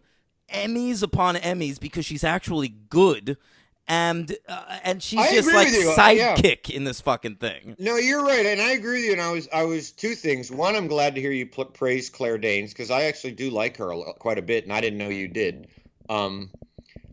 Two, when you started saying milquetoast, boring, I totally thought you were going to end that sentence with Kristana Loken. I totally thought that's what you were going to say. Look, Kristana Loken is, I wouldn't even call her milquetoast. She's just like, she fulfills the same role as like Laura Flynn Boyle did in Men in Black 2, which we covered a few months ago, where she's just like this hot lady roaming around this movie, which is like fine, I guess, but she's your only villain. Like, she's the villain of this piece. Well, right. And I mean, it defangs your villain. I'm sorry. Your villain can no longer be scary once we see her inflate her own breasts using her robot powers. If we saw Robert Patrick in T2 like make his dick bigger, I would not be able to be scared of that character anymore. I'd be terrified. I would only be scared if like you saw him do that and then all of a sudden you heard like a thump as it hit the ground. It's a liquid metal. That's good. What if it was like a sword?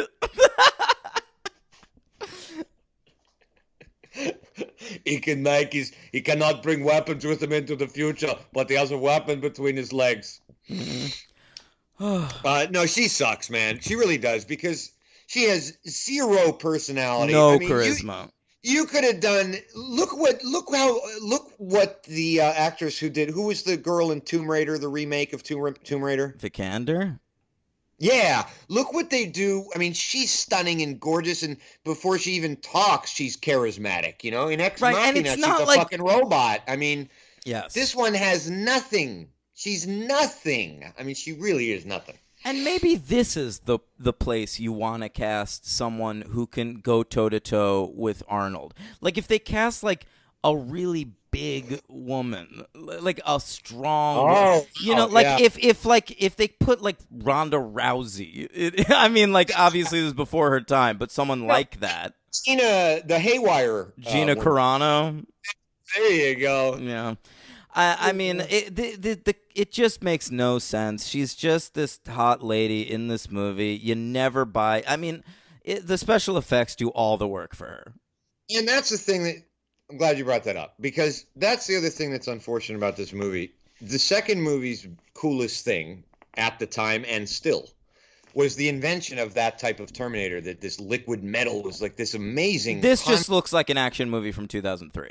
Exactly. And they don't do anything adding to that liquid metal thing except that she can create weapons. That's it. He couldn't, which was cool that he couldn't, because he had to like pick up what he found along the way. So that was cool. Now she's indestructible. I mean, there's nothing. Yeah, some of the effects of her, like, whatever, like contorting her body in weird ways, I thought kind of worked for me. But they're fine. The effects are fine. They didn't bother me. They're it's not inventive. And if the plot's going to be the same type of thing and you're not going to stretch the material in any kind of way, at least come up with a villain that's not an exact female duplicate of Robert Pattinson. You require a great villain in this movie, because the movie, it's the least complicated of any of the Terminator movies. Basically, what you have to decide is, hey, we solved Judgment Day in the last movie. It's still happening. It's just not going to happen at the time we said. So that's fine. So Claire Danes' dad is an army guy who is like part of the Skynet project. And so they have to find him to shut it down. Okay? Yeah. And so that's the movie. Ultimately, all the movie is a chase movie where they're going after her dad and a bad guy is chasing them. Yeah. So you need a really good bad guy. I agree. And even the chases,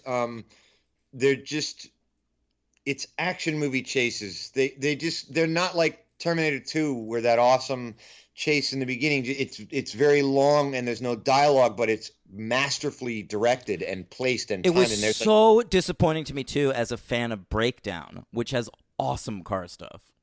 Okay, right, yeah, didn't see it, so yeah.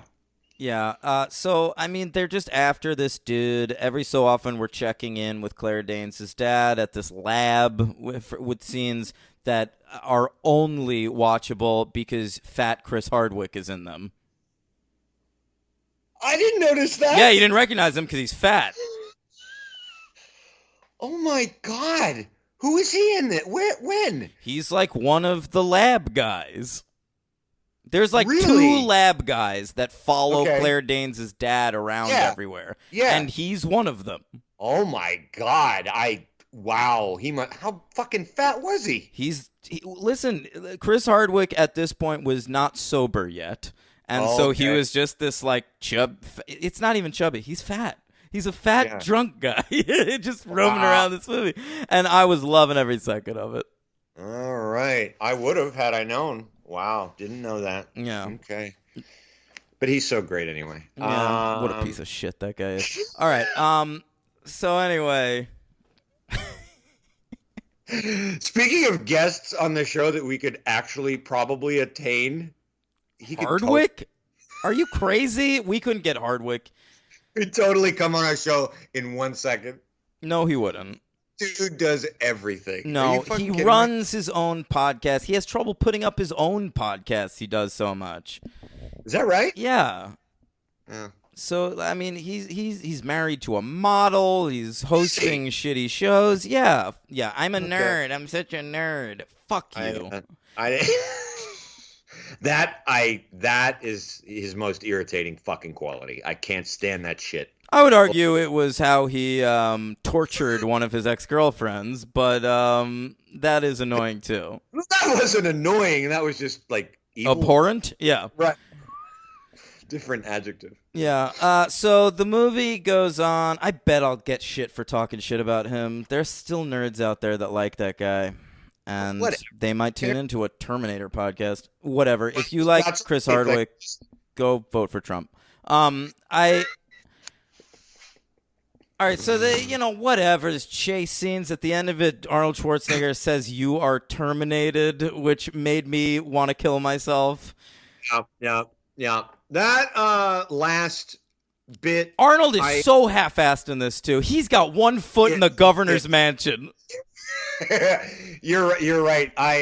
He is. You can tell. And I have to say, I love Arnold. We both do, and I don't generally feel that way about him. I don't think that he's one of those actors where I ever notice him. He's usually. Man. He's good to go until like after the 6th day. Like at this point, he's like contemplating retirement. He did this movie because he got a massive paycheck. He's not there to be engaged in the material. The material sucks. I mean, I liked when he but they fucked that up too. I was gonna say I liked the scene when he kills himself with the way in the first one he gets like compressed by the thing, but then the way he fucking kills her and her eyes turn all googly and shit. You remember that? Yeah.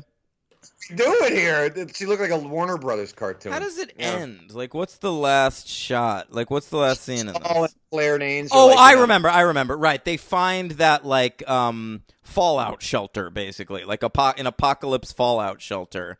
Like, you've seen that in 100 movies. And they're just meant to survive. Right. So they've now understood that the apocalypse is just gonna happen. We can't solve it, and so which I thought we knew in the first one, but that's okay. No, we solved it in T2. I mean, at a certain point, if you're gonna tell me that the apocalypse is inevitable, then why the fuck am I watching these movies? I don't care what they do. Yeah, no, it's true. The goal is to stop the apocalypse. If we're not stopping the apocalypse, then I'm just watching a bunch of characters run around aimlessly for 2 hours. So Nick Stahl's narration basically tells you, thanks for watching the first 3 movies. Yeah. And he says, and he's like, I'm Nick Stahl. I'm now the leader of the resistance at the very end of the movie. And it's like, great. Thanks for letting your main character take charge in the last 20 seconds of the movie. It is very believable that Nick Stahl grows up to be Christian Bale. Yeah. Yeah, he developed a lisp and slight British accent. Oh my God, dude! Do we get to talk next week? Do we get to talk about the big famous Bale blowout on TV? Of course we do. Yeah, it's exciting. I got to listen to that. I want to find audio in the meantime. Yeah, I'll make sure to find the dance remix of it too. It's really good. So that's T3. I give it a 1. Fuck this movie. All right. I to me, it wasn't entirely a disaster to watch. But it is a pretty bad disaster of a movie. But it's a 2-star for me. I'm sticking with what I was originally giving it. It's 2. MVP is Claire Danes as literally the only watchable element in this film. Yeah, I got 2 females in my places. I got Claire Danes in my MVP, and I'm sticking in Loken in my LVP. Yeah, she's my LVP too. But I mean, you could go with so many. Nick Stahl's trying. Nick Stahl sucks. Fat Chris Hardwick, I feel like I want to go with. There's your LV. There you go. No, but Loken really is like sinks this movie. The casting of that character sinks this thing. And what happened to her? She's still acting though, right? She's still doing shit. She's doing the convention circuit. I know that much. I mean, let's look her up. Chris Hardwick Talking Dead booth. I'm sure that she's been on the Nerdist. She looks like she did a guest spot on Girl Meets World over there on the Disney Channel. Cool. She was on an episode of Lethal Weapon, the TV show. Right. I mean, whatever. Listen, she's in 2 Yui Bowl movies. I don't know who that is. Yui Bowl, he's the guy who did like House of the Dead and Alone in the Dark and Postal, and she's been in 2 of his movies, Blood Rain and In the Name of the King, a dungeon siege tale. Those are pieces of shit. She was also in a direct-to-DVD sequel to SWAT, which we can cover. Hey, Robert Patrick's in it too. Wow. Well, he's done, unfortunately. Robert Patrick's had that kind of career up and down. I know. By the way, for the record, my favorite Robert Patrick performance, and he is one of the best parts of this movie that Dan isn't a big fan of that I am, is Copland. Robert Patrick is fucking awesome. His best performance is in the season 9 episode of The X-Files, John Doe. Fucking rules. I don't know how I didn't think of that. I know. Yeah, so that's a 1. I hate that movie. What's the superhero count? Only a 2. And they are Nick Stahl as Yellow Bastard in Sin City. Mm-hmm. And Kristana Loken. Mm-hmm. Played Penny Barnes in an episode of Lois and Clark. I'd also like to point out that she played Painkiller Jane on a cable series that only ran for like a season or 2. That's based on like an indie comic book superhero from the 90s. Really? Yeah. Wow. All right. Mm-hmm. Okay. What do we got? All right. Okay. Well, first of all, I want to say get to the Patreon. Get to the Patreon. We're doing great stuff on there right now. I'm really proud of the work we're doing there. It's only $5 a godforsaken month. That's like, I mean, for God's sake, I spend that every day on a 20-ounce Red Bull. I paid $8 for a Smart Water today at Citi Field. Come on, folks. My bottle of water covers almost 2 months of a patron subscription. Are you ever sitting there at home, licking your lips, going, I need more content? We've got it for you. Yeah, I'm sure there are people at home doing just that. And all they need to do is just pull out that credit card. God. You don't even need to. Are you kidding me? It's 1 click these days. A click. It's the easiest thing you can do, guys, and you're really missing a great thing. And for those of you who are listening to the Patreon, get your friends to do it. Get your buddies to do it. Get your sisters, your brothers, your parents. We're big hit with the parents. We need more patrons. We need more patrons. It's a $5 minimum. Seriously, just fucking do it, guys. $5 minimum cover charge, and you get a lot of stuff on there. Yeah.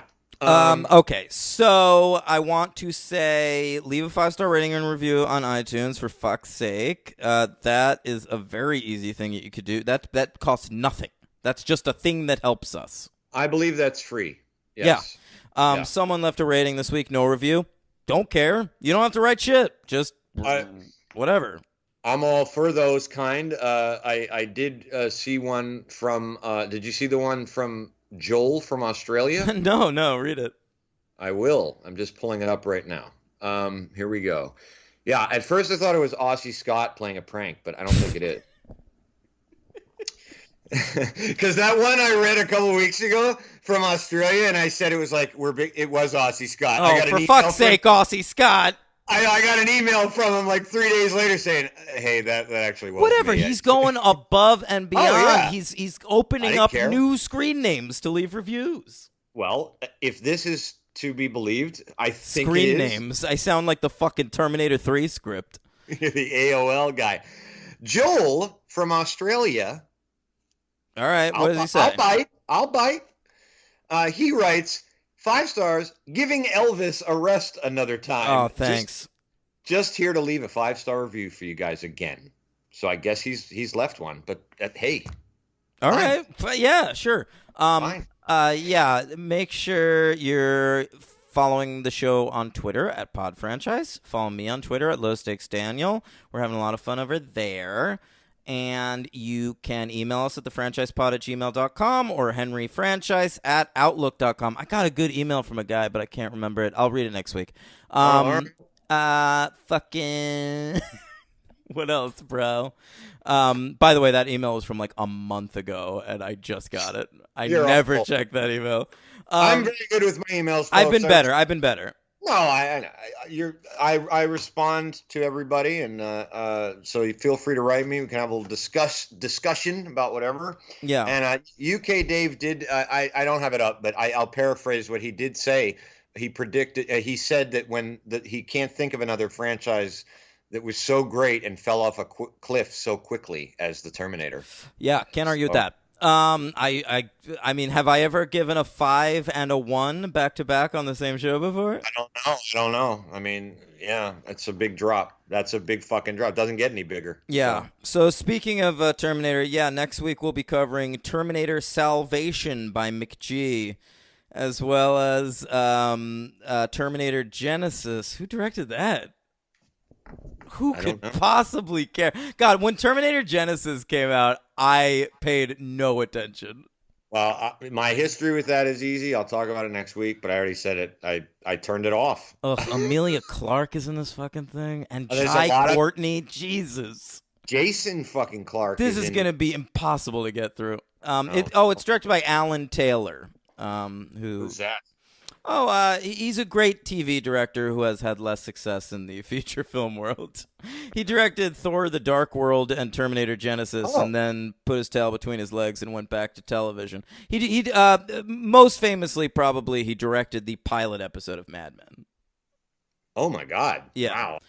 It's some pedigree. Yeah. Okay. So, whatever. Be back next week for that. Follow me on Letterboxd. I like doing that shit. And that's it for this week, right?